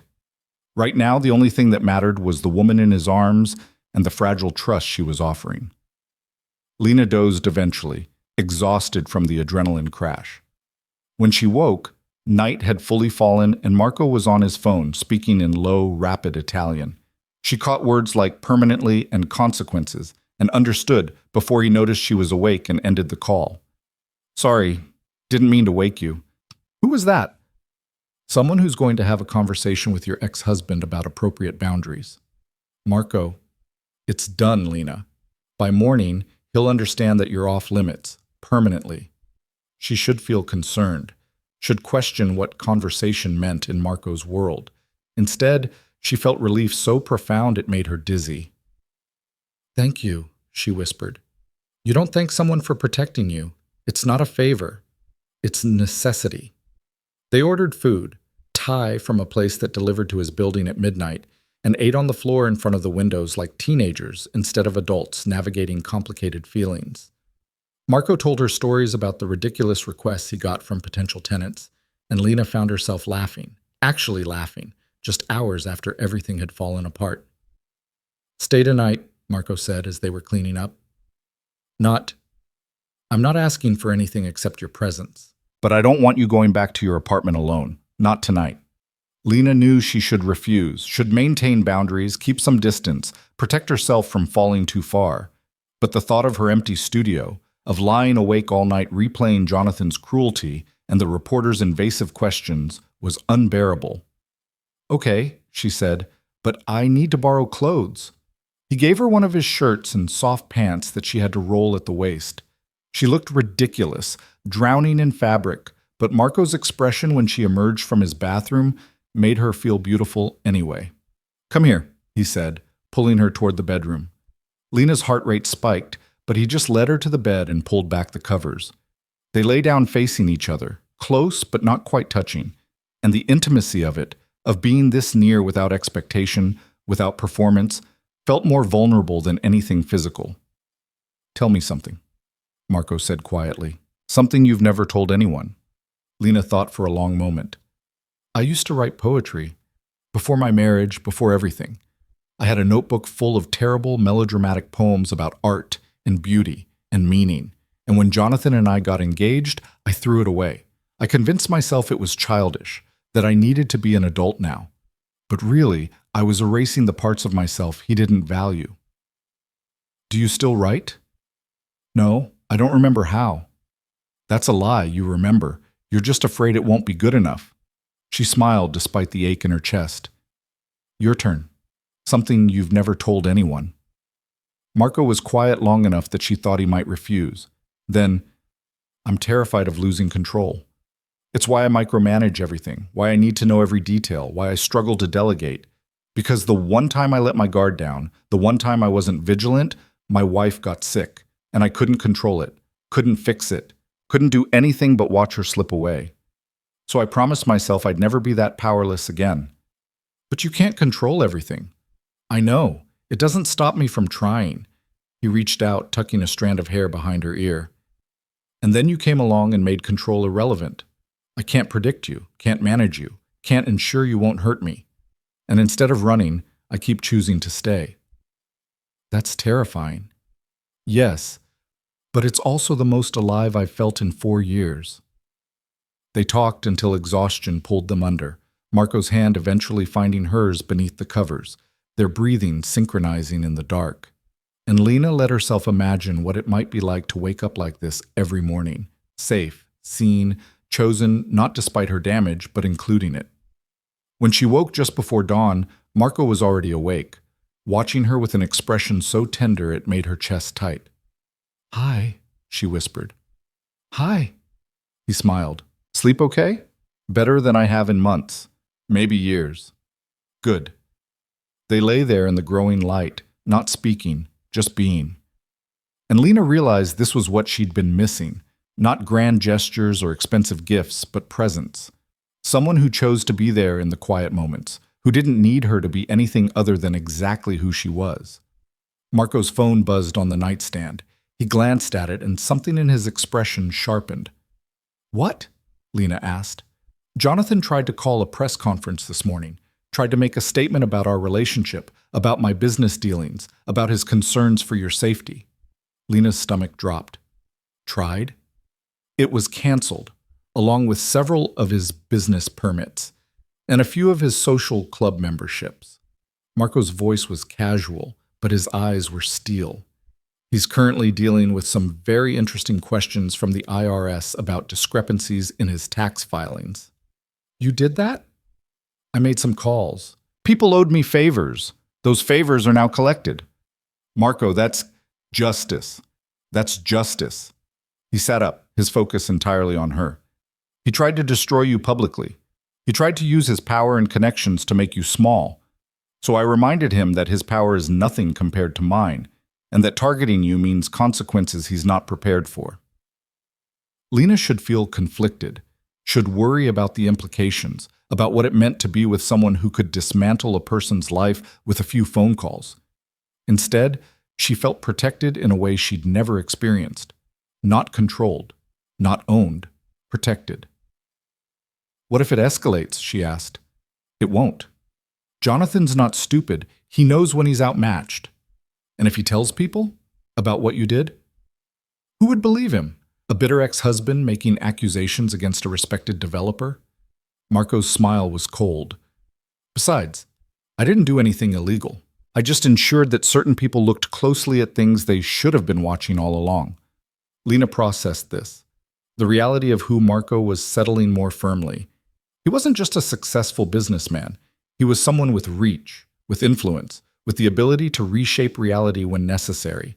And he'd used that ability for her. Thank you, she said finally.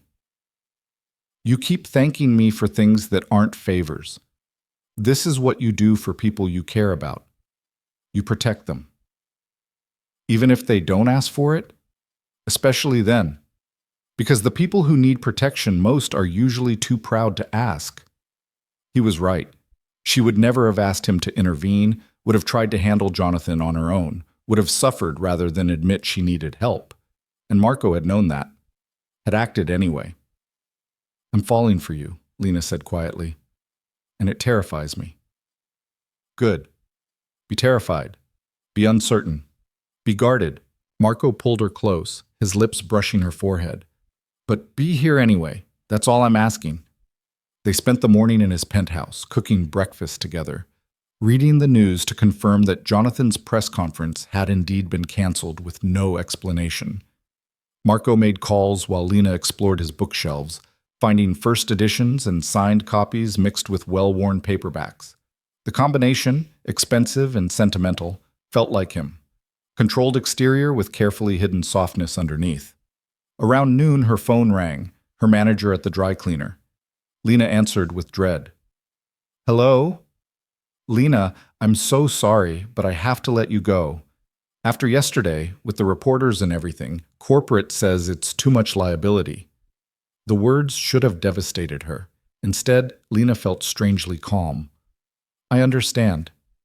I really am sorry. You're a good worker, but it's fine. Thank you for calling. She hung up and turned to find Marco watching her. They fired me, she said. I know. I heard. He moved toward her. How do you feel?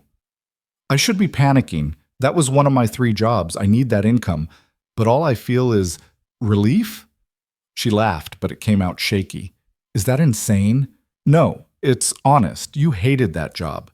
I hate all my jobs. They're survival, not passion. Then stop surviving and start living. Marco's hands framed her face. The studio is yours. Take it. Use it. Figure out what you actually want instead of what you think you can afford to want. I can't just quit my other jobs. I have rent, bills. I'll cover it. No. The word came out sharp. I'm not going to be kept. I'm not going to be dependent on you. It's not about being kept. It's about having space to breathe, to figure out what comes next without drowning in immediate survival. His voice was patient but firm. Let me do this. Not as charity, as investment in your future. What future? I don't even know what I want. Then take time to figure it out. You've spent 2 years in survival mode. Give yourself permission to want something more. Lena wanted to argue, wanted to insist on independence, on handling everything herself. But the exhaustion of maintaining 3 jobs, of constant financial panic, of never having energy for anything beyond basic existence, it was crushing her, had been crushing her since the divorce. 3 months, she heard herself say. You cover my expenses for 3 months while I figure out what's next. But we draw up a contract. This is a loan, not a gift. I pay you back when I'm stable. Marco's expression softened. If that's what you need to feel okay about it, fine. We'll draw up whatever makes you comfortable. And I keep my other 2 jobs. I'm not completely dependent on you. Agreed, though I reserve the right to send food when I know you're working double shifts. Despite everything, Lena smiled. You're impossible. I'm pragmatic. There's a difference. They spent the afternoon drafting an agreement that made Lena feel less like she was being rescued and more like she was accepting strategic support. Marco never argued, never tried to convince her to take more than she was comfortable with. He just listened to her boundaries and respected them. By evening, Lena felt something shift inside her. The fear was still there, would probably always be there. But underneath it, a flicker of something else. Hope, maybe, or possibility. The sense that maybe, just maybe, she could build a life that was hers instead of a reaction to everything she'd lost. "Stay again tonight," Marco said as they finished dinner. "And tomorrow. And as many nights as you want. I should go home eventually, get clothes, check my mail. We can go together tomorrow, get whatever you need. But tonight, just stay." Lena looked at him, this man who'd upended her careful invisibility and refused to let her hide, who protected her without controlling her, who saw her damage and called it survival instead of weakness. "Okay," she said. "Tonight." But they both knew she meant more than one night. She meant a future she was finally brave enough to imagine. And as Marco pulled her close, as the city glittered below them, Lena let herself fall. Not into invisibility, not into fear, but into the terrifying, exhilarating possibility of being seen and choosing to stay visible anyway. Whatever came next, whatever challenges or complications or consequences, she would face them differently than before. Not alone, not invisible, but standing beside someone who'd proven that being seen didn't have to mean being destroyed. It could also mean being saved. The photograph appeared on a gossip website at 6:47 a.m. on a Tuesday, and by the time Lena saw it 3 hours later, her entire world had already shifted beneath her feet. She was at the dry cleaner, steam rising from the industrial press as she worked through a rack of dress shirts, when her phone began vibrating with a persistence that made her stomach clench. Text after text, notifications pinging so rapidly they blurred together. Her manager shot her a warning look.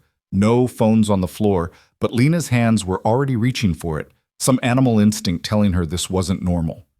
The first message was from a number she didn't recognize. "Is this you?" Attached was a link. Lena's fingers trembled as she opened it, and there, splashed across her screen in high definition, was a photograph of her and Marco, leaving his building. His hand at the small of her back, her face tilted up toward his, caught mid-laugh at something he'd said. The image was intimate in a way that made her feel stripped naked. Below it, a headline screamed in bold letters, "Mystery woman captures heart of city's most eligible and dangerous bachelor." The article dissected everything: her name, her divorce, Jonathan's remarriage, the bankruptcy filing she'd thought was sealed, every humiliating detail of her fall from society. Wife to invisible service worker, laid out like evidence in a trial she hadn't known she was facing.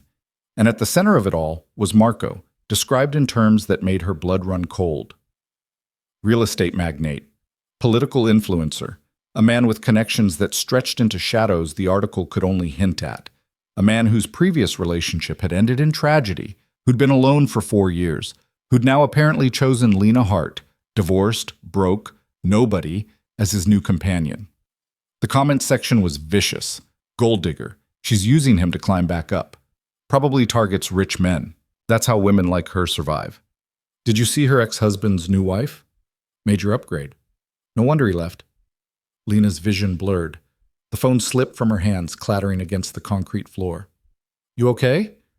Her coworker Maria appeared at her elbow, concern creasing her face. "I need..." Lena's voice came out strangled. "I need to go. I'm sorry. She didn't wait for permission, just grabbed her jacket and fled, bursting out into morning sunlight that felt too bright, too exposing. Her phone was ringing again. Marco.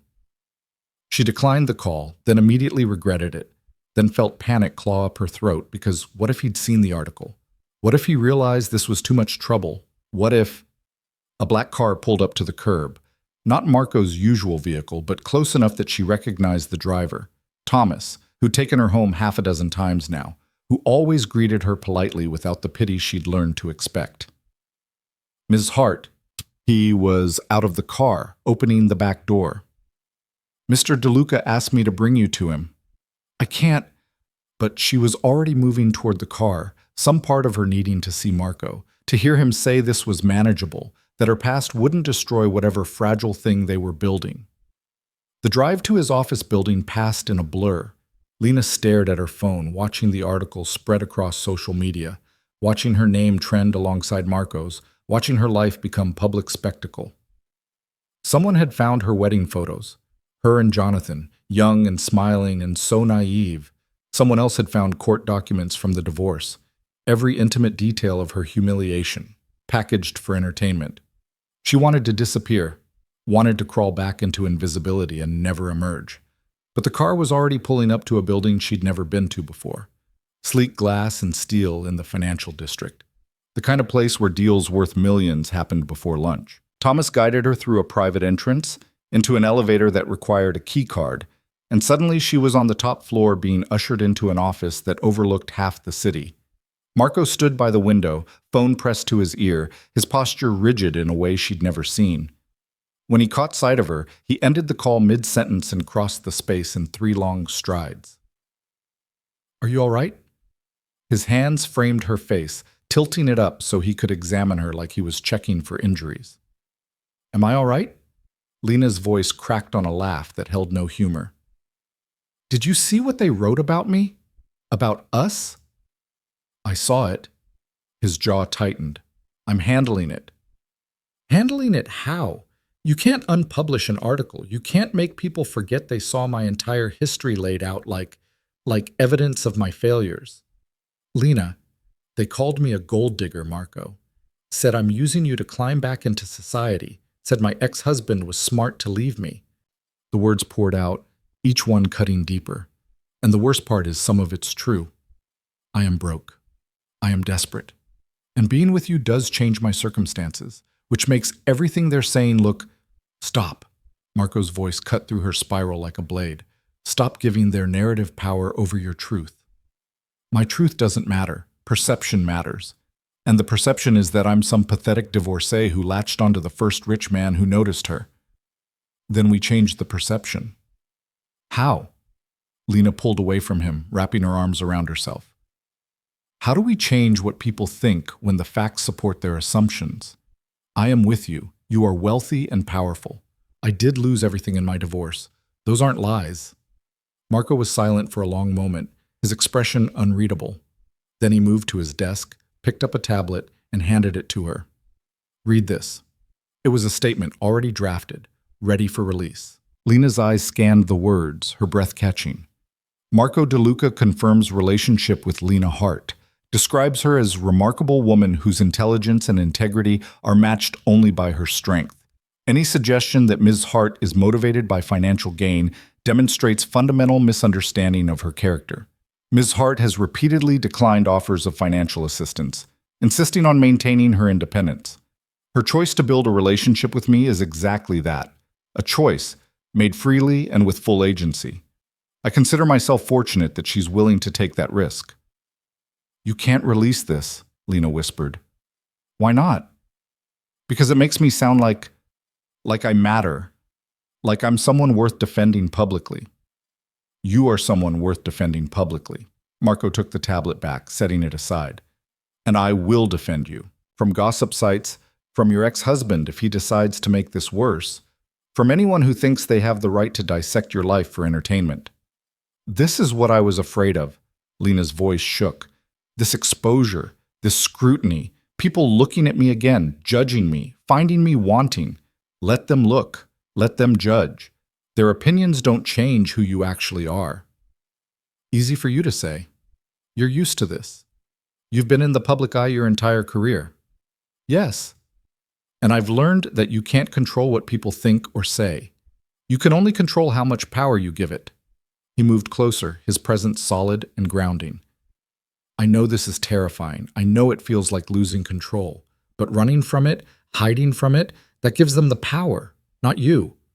Lena's phone buzzed again. Another text, another unknown number. She didn't look at it. There's more, Marco said quietly. Something you need to know before you see it elsewhere. Her stomach dropped. What? Your ex-husband gave an interview. It's scheduled to run this afternoon. Jonathan? The name felt foreign in her mouth. Why would he? Because he saw an opportunity. The article mentioned him briefly, said he'd remarried. Apparently, he reached out to the same gossip site offering his perspective on your marriage, your character, and why things ended the way they did. Rage flooded through Lena, hot and clean and clarifying. He doesn't get to do that. He doesn't get to rewrite history now that I'm visible again. No, he doesn't, which is why my legal team is currently discussing options with the publication. But Lena, you need to prepare yourself. If they run it, if Jonathan says what I think he's going to say, let me guess. I was difficult, demanding, pushed him away, made it impossible for him to stay faithful. She'd heard the narrative before, whispered at the country club, implied in pitying looks from former friends. He's been telling that story for 2 years. At least now I get to hear it directly instead of through gossip. You don't have to face this alone. Don't I? This is my past, Marco. My mess. You shouldn't have to clean it up. His hands gripped her shoulders, firm enough to ground her. When someone I care about is being attacked, it becomes my concern. That's not negotiable. Why? The question burst out of her, desperate and raw. Why are you doing this? We've known each other 3 weeks. Why risk your reputation, your business relationships, your peace, all of it, for someone like me? Marco's expression softened, something fierce and tender entering his eyes. Because in 3 weeks, you've been more real with me than most people manage in years. Because you challenge me. Because you refuse to perform or pretend or shape yourself into what you think I want. And because when I'm with you, I remember what it feels like to want something beyond power and control and winning. Lena felt tears threaten. I'm going to disappoint you. Probably. I'll disappoint you too. That's what happens when things are real instead of perfect. His thumb brushed away a tear that had escaped. But I'd rather have real and complicated than perfect and empty. Before Lena could respond, Marco's phone rang. He glanced at the screen and his expression hardened. I need to take this. It's my attorney. She nodded, moving to the window while he answered. Below, the city sprawled in all directions. Millions of people living millions of lives. And somewhere among them was Jonathan, preparing to tell the world his version of their marriage. The thought should have terrified her. Instead, she felt something else building beneath the fear. Anger, yes, but also determination. She'd spent 18 months invisible, letting Jonathan's narrative stand unchallenged because challenging it meant being seen again, meant being vulnerable to judgment and pity and all the things she'd been running from. But maybe Marco was right. Maybe hiding gave their lies more power than the truth ever could. They're running it, Marco's voice cut through her thoughts. He'd ended the call, his expression grim. Jonathan's interview, in 2 hours. My legal team can't stop it without creating more attention. And the editor claims it's newsworthy given the public interest. What does he say? Lena's voice was steady, calmer than she felt. I don't have the full text, but according to my contact, he portrays himself as the victim, says you were controlling, that you suffocated him with demands for attention, that he found comfort elsewhere because you'd emotionally abandoned the marriage years before. The words hit like physical blows, each one landing in tender places she'd thought had scarred over. Lena closed her eyes, breathing through the pain. Because of course that's what Jonathan would say. Of course he'd rewrite their history to make himself the sympathetic figure, the misunderstood husband driven to infidelity by a wife who didn't appreciate him. He's going to talk about my career, she said quietly, about how I gave up graduate school to support his law practice. He'll spin it as me being resentful, as me holding it against him that I made that choice. Did you? Resent it? Every single day. The admission came out raw. But I never said anything because that's what good wives did. Sacrifice silently, support their husband's ambitions while burying their own. And now he gets to use my silence as proof that I was difficult. Marco moved behind her, his presence a solid warmth at her back. You don't have to accept his narrative. What choice do I have? You tell yours. His hand settled on her shoulders. You stop letting other people define your story. And say what? That I was naive enough to believe love meant sacrifice? That I gave up everything for a man who was sleeping with my best friend while I was planning his office parties? Bitterness crept into her voice. That sounds pathetic. It sounds human. It sounds like someone who loved fully and was betrayed for it. There's no shame in that, Lena. Tell that to the comment sections. I don't care about comment sections. I care about you believing your own truth instead of their distortions. Lena turned to face him, this man who'd somehow become essential in 3 weeks, who looked at her like she was worth defending even when she couldn't defend herself. What if I do this? What if I tell my side and it makes everything worse? What if people still don't believe me? Or worse, what if they do believe me and decide I'm even more pathetic for staying as long as I did? Then at least you'll know you stood up for yourself, that you refused to let Jonathan control the narrative about your own life. Marco's voice was gentle but unyielding. You've been invisible for 18 months because visibility felt dangerous. But maybe the real danger is staying silent while other people write your story. Lena's phone buzzed again. This time she looked at it. Her sister, finally. Just saw the news. Are you okay? Call me. The concern should have felt comforting. Instead, it felt like salt in a wound, because where had her sister been during the divorce? During the bankruptcy?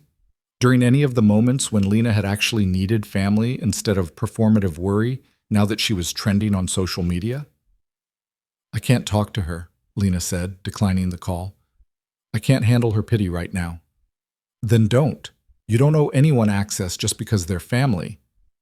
She'll think I'm being difficult. Let her think whatever she wants. Your energy is finite. Spend it on people who've earned it. The simple permission to prioritize herself felt revolutionary. Lena had spent so long trying to be accommodating, trying to maintain relationships even when they cost more than they gave, that the idea of just saying no, of protecting her own peace, felt almost foreign. Jonathan's going to say I cut people off, she realized, that I isolated myself after the divorce, that I pushed everyone away. Did you? I stopped returning calls from people who only wanted gossip. I stopped attending events where I'd be pitied or judged. I stopped performing the role of tragically divorced woman who needed saving. She met Marco's eyes. So yes, I guess I did push people away, but they weren't people who actually cared about me. They were people who cared about the drama. Then you made the right choice. Protecting yourself isn't the same as being difficult, no matter how Jonathan tries to frame it. Marco's phone rang again and again. The office line lit up with calls from journalists, from business associates, from people who apparently needed his comment on the scandal. He ignored them all, his focus remaining on Lena. You should answer those, she said. You have a business to run, relationships to maintain. I'm already causing problems. You're not causing anything. The media circus is causing problems. And those calls can wait until I know you're okay. I'm not okay. The admission came out small. I thought I could handle this. Thought I was stronger than I was 2 years ago. But seeing everything laid out like that, seeing Jonathan preparing to destroy me again publicly, I just want to disappear. Want to go back to being invisible where none of this can touch me. I know, and if you need to step back, if you need space from me to make that happen, I'll understand. Lena looked up sharply. Is that what you want? What I want is irrelevant. This is your life, your choice. I won't pressure you to stay visible if visibility is destroying you. But you'd let me go, if I asked. I'd hate it. I'd try to change your mind, but yes, ultimately, I'd respect your decision. Marco's expression was carefully neutral, but she could see the tension in his shoulders, the tightness around his eyes. I told you from the beginning, this has to be your choice. That hasn't changed. Lena studied him, this powerful man offering her an exit she hadn't asked for, giving her control even though she could see it cost him. And something shifted inside her, something that had been frozen and frightened since the moment she'd seen that article. No, she said quietly. No? I'm not running. I'm not going back to being invisible because Jonathan decided to weaponize my past. She straightened her shoulders, feeling something like resolve settle into her bones. I'm tired of letting him win, tired of letting fear control my choices, tired of giving other people's opinions more weight than my own truth. Marco's expression transformed, pride and relief and something fiercer flickering across his features. You're sure? I'm terrified, but I'm sure. Lena took a shaky breath. What do we do? We start by releasing my statement. Establish that you're not some desperate gold digger, that our relationship is genuine and based on mutual respect. That's not enough. Jonathan's going to paint me as the villain in our marriage.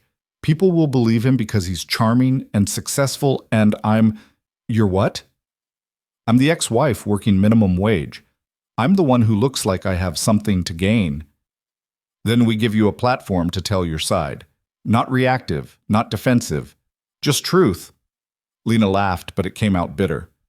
Who's going to care about my truth when Jonathan's lies are more entertaining? I know someone. Journalist I trust.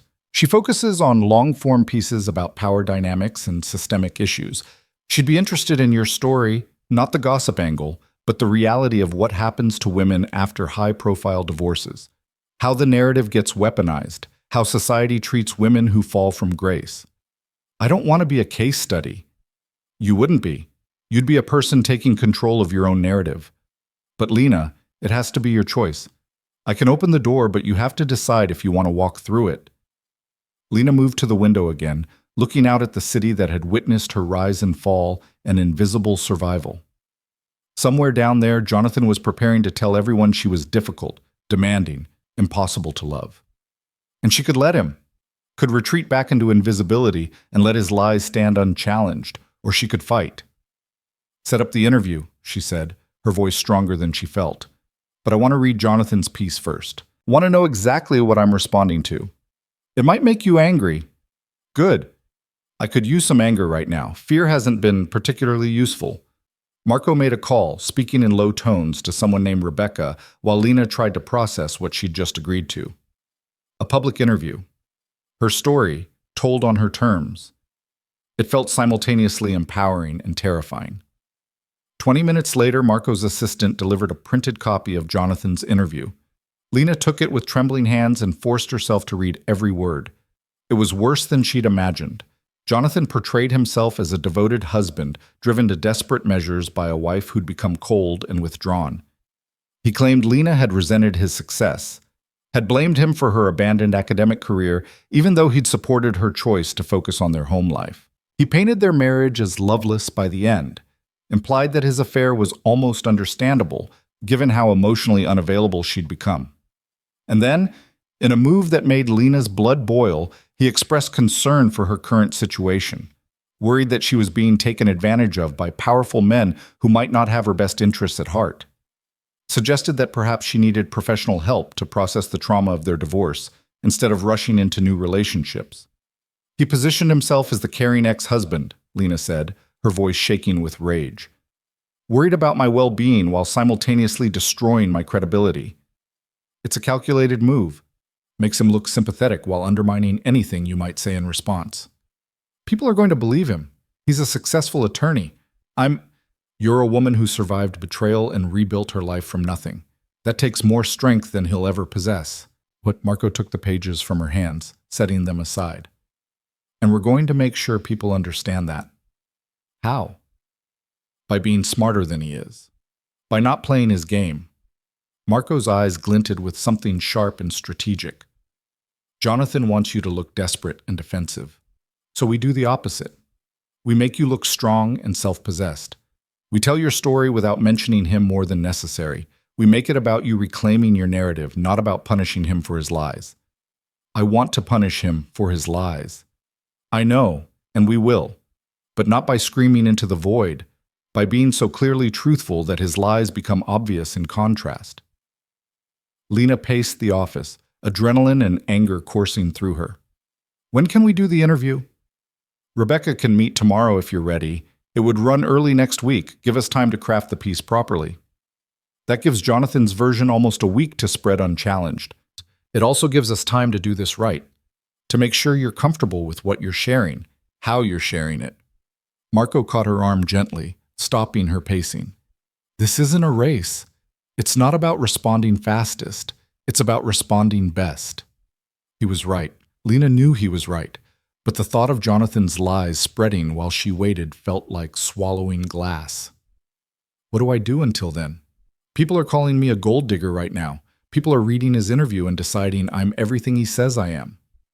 You live your life. You go to work, you come home, you don't read the comments. Marco pulled her closer. And you let me handle the noise while you focus on your truth. I don't want you fighting my battles. I'm not fighting your battles. I'm protecting what's mine while you prepare to fight them yourself. His hand cupped her face. There's a difference. What's yours? The question came out soft. You. If you'll let me claim you. Lena's breath caught. They'd been building toward this, toward something beyond casual dating, beyond testing waters. But hearing it stated so baldly made it real in a way that terrified her. I'm a mess, she whispered. My life is a disaster. I come with baggage and debt and an ex-husband who apparently won't let me move on in peace. I don't want perfection. I want you. You might regret that. Let me worry about my regrets. Marco's thumb traced her lower lip. Right now I need to know you're with me, that you trust me to protect you while you find your strength. I'm with you, Lena said, and felt the truth of it settle into her bones. I'm terrified and furious and completely out of my depth, but I'm with you. He kissed her then, fierce and claiming, like he could seal the promise with touch, and Lena kissed him back, pouring 18 months of loneliness and 3 weeks of hope and right now's terror into it, letting herself be held by someone who looked at her and saw value instead of damage. When they finally broke apart, Marco rested his forehead against hers. We're going to get through this. Together. Promise? I promise. And I keep my promises. Lena wanted to believe him, needed to believe that this time, this man, this moment was different from everything that had come before, that being seen wouldn't end in destruction, that vulnerability might actually be met with protection instead of exploitation. What happens now? She asked. Now we release my statement. Tomorrow you meet with Rebecca and decide what you want to share. And in the meantime, Marco's expression turned cold in a way that reminded her exactly who she was dealing with. I make some calls. Remind certain people that there are consequences for attacking what's mine. Marco, I'm not going to hurt anyone, but I'm going to make sure Jonathan understands that his little publicity stunt comes with a price. He doesn't get to destroy you for entertainment without consequences. Part of Lena wanted to object, to insist she could handle this herself. But a larger part, the part that was exhausted from carrying everything alone for 18 months, felt relief at letting someone else shoulder the weight. Thank you, she said quietly. For what? For seeing me. For choosing to fight for me even when it would be easier to walk away. Marco's expression softened. Walking away from you was never an option, not from the moment I saw you trying to disappear in that ballroom. I wasn't very good at it, apparently. No, you were terrible. You stood out like a beacon. His smile held warmth and something darker. And I've never been good at resisting things that call to me. They spent the rest of the afternoon in his office while Marco made calls and Lena tried not to think about what was being said about her online. His attorney visited, explaining legal options for handling defamation if Jonathan crossed certain lines. His publicist drafted the statement that would be released within the hour, positioning Marco and Lena's relationship as genuine and serious. And through it all, Marco kept her close, a hand on her back, fingers laced with hers, his presence constant and grounding, like he was afraid she'd disappear if he let her go. Maybe he was right to worry. The urge to run, to hide, to return to safety of invisibility thrummed beneath her skin, but every time she considered it, she remembered his words. The walls weren't protecting me. They were ensuring I'd never have to risk being alive again. She was so tired of half living. As the sun set over the city, painting the sky in shades of amber and violet, Lena made a decision, not just to stay visible, not just to fight back against Jonathan's lies, but to actually, finally, start living again. To reclaim not just her narrative, but her entire self, the dreams she'd buried, the ambitions she'd abandoned, the woman she'd been before she learned to shrink. It would be hard, terrifying, probably painful in ways she couldn't yet imagine. But standing in Marco's office, his arms around her, and the city glowing below, Lena thought maybe, just maybe, she was ready. Ready to be seen, ready to be known, ready to believe that this time visibility wouldn't end in destruction, ready to discover who she could become when she stopped hiding. And as Marco's phone buzzed with confirmation that the statement had been released, as her own phone lit up with new notifications that she refused to check, Lena closed her eyes and let herself hope. Not for rescue, not for someone to fix her, but for the strength to fix herself, with someone strong enough to stand beside her while she did. The interview with Rebecca Chen happened in Marco's penthouse on a Wednesday morning, sunlight streaming through those floor-to-ceiling windows, while Lena sat on the leather sofa trying not to let her hands shake. Rebecca was younger than Lena expected, maybe 35, with sharp eyes that missed nothing and a gentle demeanor that somehow made the truth easier to speak.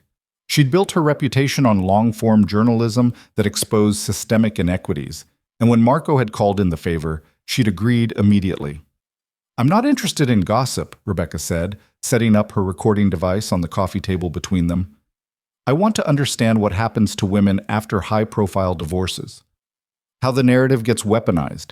How you survive when the world decides you're the villain." Lena took a breath, Marco's presence solid beside her even though he'd offered to leave. She'd asked him to stay, needed him to stay. "I married Jonathan Hart when I was 23, Lena began, and the story poured out. Not the sanitized version she'd told herself for years, but the truth. How she'd abandoned her graduate program in art history because Jonathan's law career demanded a supportive wife. How she'd convinced herself that sacrifice was love, that being needed was the same as being valued. How she'd spent 15 years performing the role of perfect spouse while losing herself piece by piece.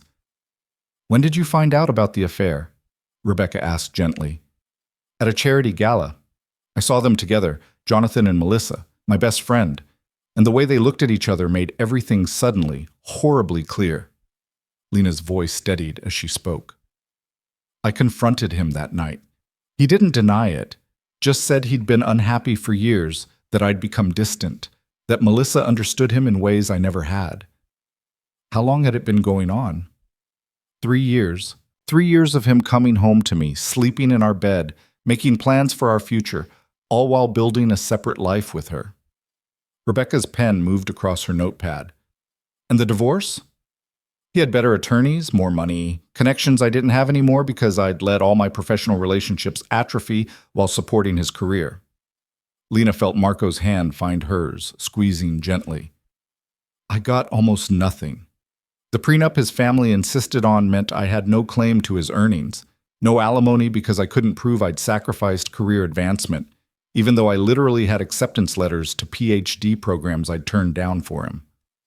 "So you went from society wife to invisible." "I worked 3 jobs just to keep a studio apartment, catering, dry cleaning, whatever I could find that didn't require me to explain the gap in my resume." Lena met Rebecca's eyes. "And I was fine with being invisible. It felt safer than being seen and judged, safer than risking being hurt again. Until Marco. Lena glanced at him, found him watching her with an intensity that still made her breath catch. "He saw me when I was trying hardest to disappear, and instead of letting me hide, he kept showing up, kept insisting I was worth more than I'd been told." Rebecca turned to Marco. "Why Lena? You could have anyone. Why pursue someone so clearly trying to avoid attention?" Marco's answer came without hesitation. "Because everyone else was performing. Lena was real, and I'd spent 4 years surrounded by people who wanted something from me. She was the first person in longer than I could remember who just wanted to be left alone." His mouth quirked. "Naturally, I couldn't allow that." Despite everything, Lena smiled. The interview continued for 2 hours, Rebecca asking careful questions that drew out not just the facts, but the emotional truth of Lena's journey. How it felt to be erased from a life she'd built. How invisibility became both prison and protection. How terrifying it was to be seen again, to trust again, to risk believing that this time might be different. "Jonathan's interview paints you as cold, withdrawn, resentful," Rebecca said finally. "How do you respond to that characterization?" Lena had prepared for this question, but the answer still came from somewhere deep and raw. "I was all those things by the end, because I'd spent 15 years making myself smaller so he could be bigger. I'd silenced my opinions so his could dominate. I'd abandoned my dreams so his could flourish. And yes, eventually I became resentful. Eventually I withdrew. But that wasn't the cause of our marriage failing. It was the symptom of me slowly suffocating in a relationship where only one person's needs mattered." "Do you blame him for the affair?" I blame him for lying, for making me believe our marriage was worth sacrificing for while he was already building an exit strategy.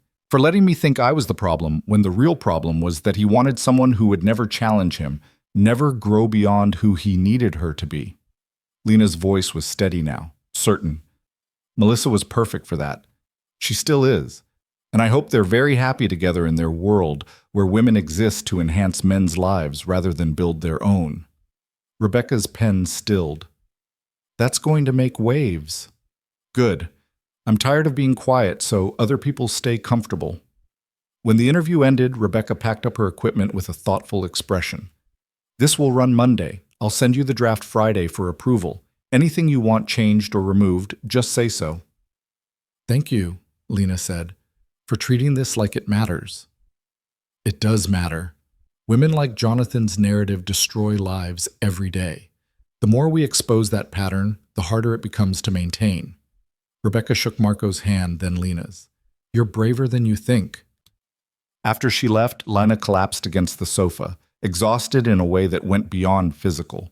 Marco pulled her against him, his arms wrapping around her like he could shield her from whatever came next. How do you feel? He asked. Terrified. Exposed. Like I just handed the world ammunition to destroy me with. Or like you just took control of your own story. Maybe both. Lena turned her face into his shoulder. What if people don't believe me? What if they still think I'm the villain? Then they're wrong. And their being wrong doesn't change your truth. They stayed like that while the city moved below them, while Lena's phone continued buzzing with messages she refused to check, while the afternoon light shifted and changed. And slowly, the terror receded enough for something else to emerge. Not quite peace, but maybe the beginning of it. The sense that she'd done something for herself instead of to protect herself. The weekend passed in a strange suspension. Marco kept Lena close, taking her to his properties, showing her the neighborhoods he was transforming, introducing her to people who treated her like she mattered instead of like she was a scandal.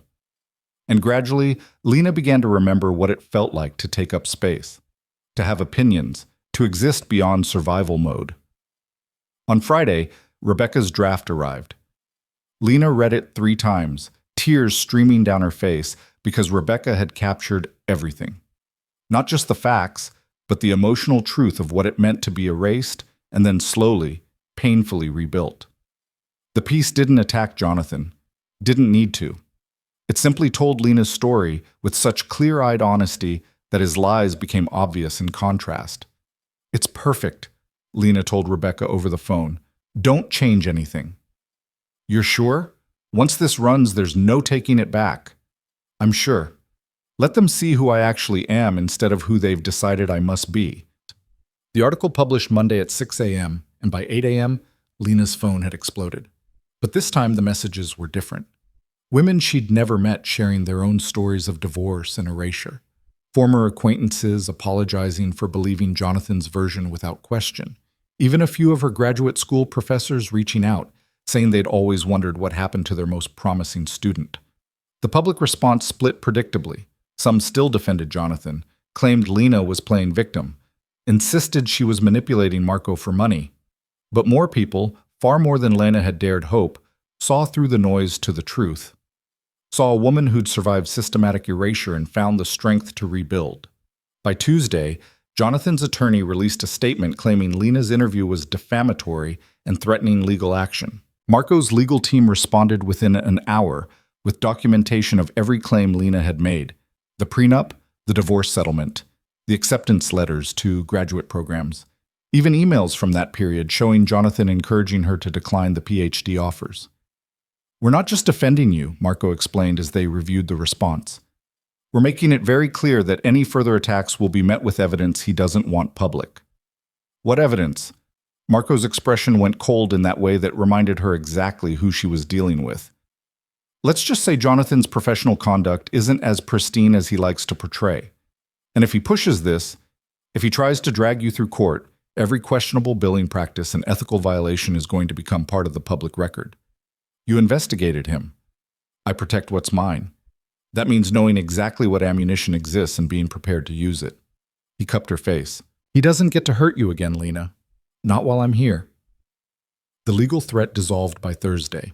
Jonathan's team went silent, and the gossip cycle moved on to fresher scandals. But the impact of Lena's interview lingered. Women's advocacy groups reached out asking her to speak at events. A publisher inquired about a book. Opportunities emerged from visibility instead of just vulnerability. And through it all, Marco was there. Not controlling, not managing, but present. Offering guidance when she asked for it and stepping back when she needed space. Showing her what partnership looked like when both people were equally invested. 3 weeks after the interview published, Lena stood in the artist loft Marco had offered her months ago. The space no longer felt like a gift she couldn't accept, but like a possibility she was finally ready to claim. She'd enrolled in an online art history program, reaching out to her former professors who'd welcomed her back with enthusiasm. The debt still existed, the past still carried weight, but neither defined her anymore. "You're moving in?" Marco asked from the doorway, watching her arrange books on shelves she'd installed herself. Slowly, keeping my apartment for now, but using this space to work, to study, to remember who I wanted to be before I learned to disappear. Lena turned to face him. "Is that okay?" "It's more than okay. It's exactly what I hoped for when I kept this unit empty." "You really did that? Held it for me when you barely knew me?" "I knew enough. Knew you needed space to become yourself again, even if you didn't know it yet." He moved into the loft, pulling her against him. And I was willing to wait however long it took. Lena rested her head against his chest, listening to his heartbeat. "I still have bad days. Days when I want to hide again. When visibility feels too dangerous." "I know. And on those days, I'll be here. Reminding you that being seen doesn't mean being destroyed. That you're allowed to take up space." His hand stroked her hair. "But Lena, the choice is always yours. If you need to step back, if you need invisibility sometimes, that's okay too. As long as you're choosing it instead of defaulting to it out of fear." "How did you get so wise about this?" 2 years of therapy after my wife died. Turns out grief and trauma require actual processing, not just expensive distractions. His voice held wry humor. "Who knew?" Lena pulled back enough to see his face. "Do you still miss her?" "Every day. But missing her doesn't mean I can't build something new with you. Love isn't finite, remember? It expands to hold what we let it hold." "I'm falling in love with you." The words emerged quietly, but Lena didn't take them back. Didn't minimize or qualify. Just let the truth exist between them. Marco's expression transformed, something fierce and tender flooding his features. "I know. I've been falling in love with you since you left my business card on that bar, because you were too stubborn to accept what I was offering. I thought you were offering a transaction. I was offering a possibility. You just weren't ready to see it yet." He kissed her, slow and deep and certain. "But you see it now." "I see it now," Lena agreed, "and I'm terrified and hopeful and completely out of my depth. But I'm choosing this, choosing you, choosing visibility even though it's scary. That's all I need, you, choosing us, every day." They stood in that empty loft that would slowly become filled with Lena's dreams, holding each other while the city glowed beyond the windows.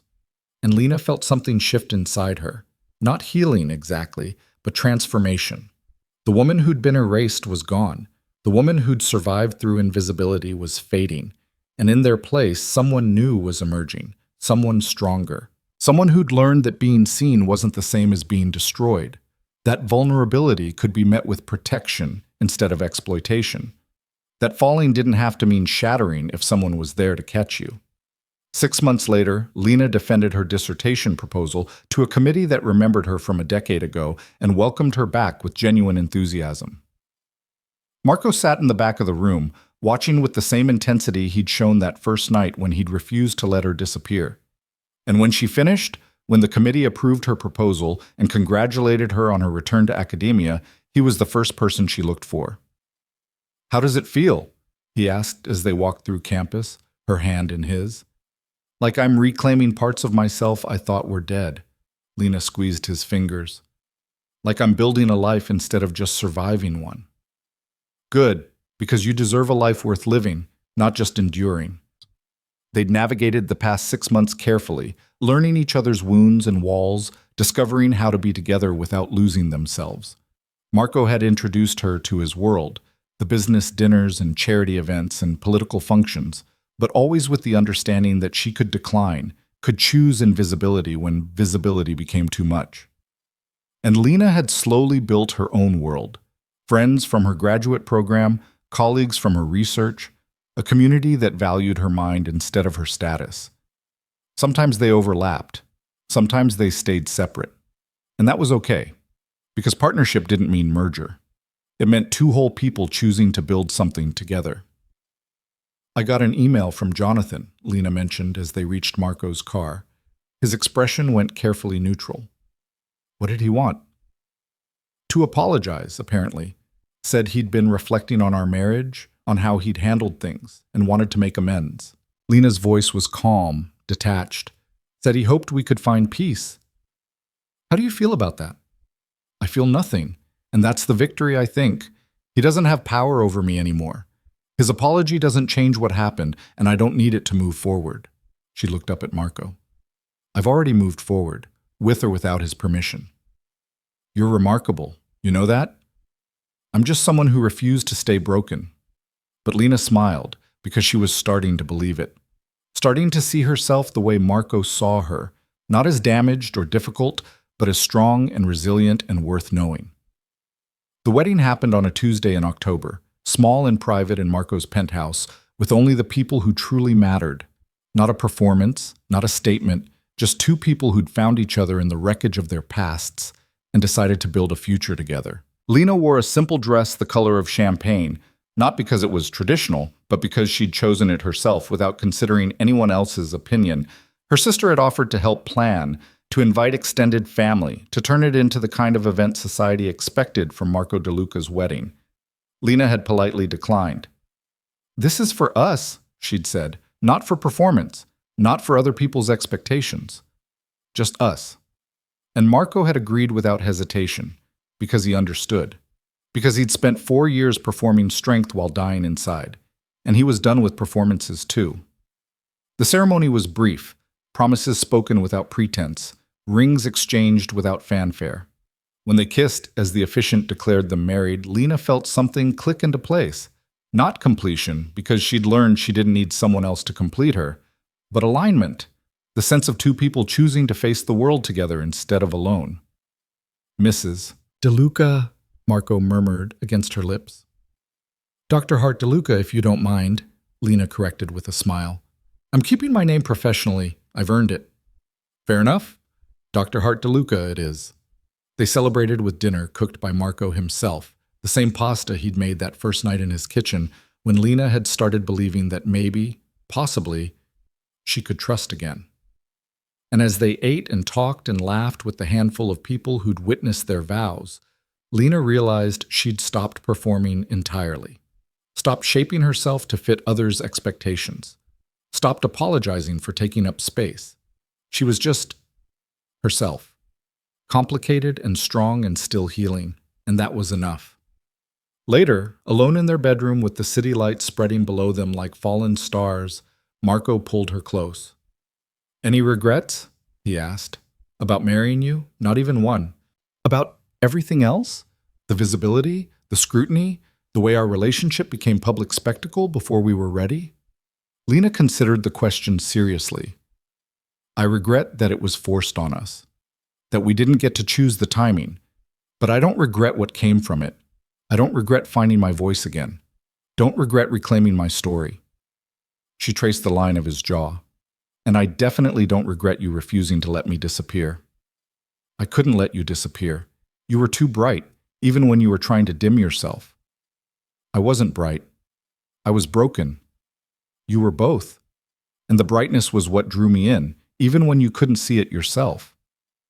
They made love slowly, tenderly, two people who'd learned that intimacy meant vulnerability, and vulnerability required trust.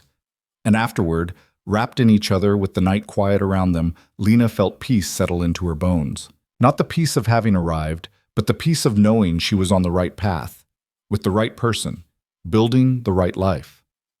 Thank you, she whispered into the darkness. For what? for seeing me when I needed to be invisible, for insisting I was worth more than I believed, for being patient while I learned to trust again. Marco's arms tightened around her. Thank you for taking the risk, for choosing visibility even when it terrified you, for believing that this time could be different. It is different. You're different. We're different together. That's what matters. And it was true.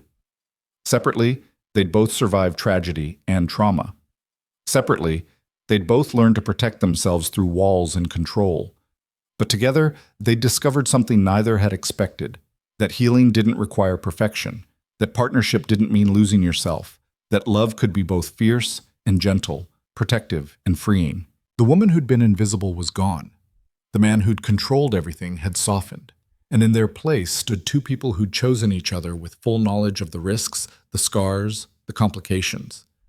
Two people who'd learned that being seen, truly, deeply seen, wasn't dangerous when you were seen by someone who valued what they found.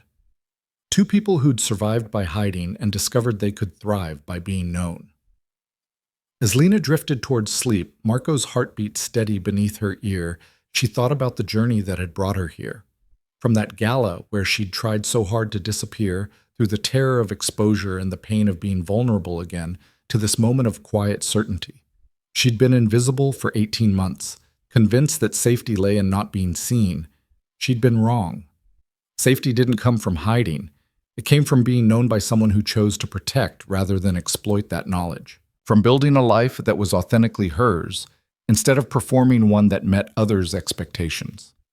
From believing, finally, fully believing, that she was worth the space she occupied, the dreams she pursued, the love she'd found. Jonathan had tried to erase her, and for a while she'd let him succeed.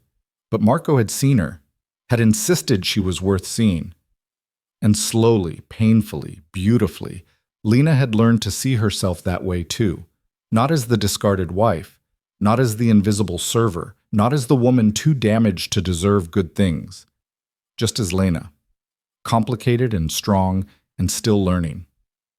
Dr. Lena Hart DeLuca, who'd survived erasure and chose visibility, who'd been broken and chose healing, who'd learned that falling in love didn't mean losing yourself, not if you fell towards someone who helped you become more of who you actually were. The city glittered beyond their windows, millions of lights representing millions of lives. And somewhere in that vast, complicated world, other women were learning to be invisible, convinced it was safer than being seen. Other people were building walls instead of bridges, choosing protection over connection. Lena hoped they'd find their way back to themselves the way she had. Hoped they'd encounter someone who refused to let them disappear. Hoped they'd discover that visibility, while terrifying, was also how you found your way home to yourself. But if they didn't, if they stayed hidden, stayed safe, stayed small, she understood that too. Because she'd lived it, had survived through invisibility until she was strong enough to risk being seen. The difference was, she wasn't invisible anymore. She was known. She was loved. She was exactly, completely, beautifully herself. And that was worth every moment of fear it had taken to get here. In Marco's arms, surrounded by the life they were building together, Lena finally let go of the last remnants of the woman who'd tried to disappear. Let her dissolve into the darkness like smoke, remembered but no longer defining. In her place remained someone stronger, someone who'd learned that the bravest thing wasn't surviving invisibility, it was choosing to be seen anyway. And as sleep pulled her under, Lena smiled. Because the woman who'd become invisible had finally, irrevocably, become visible again. And this time, she intended to stay that way.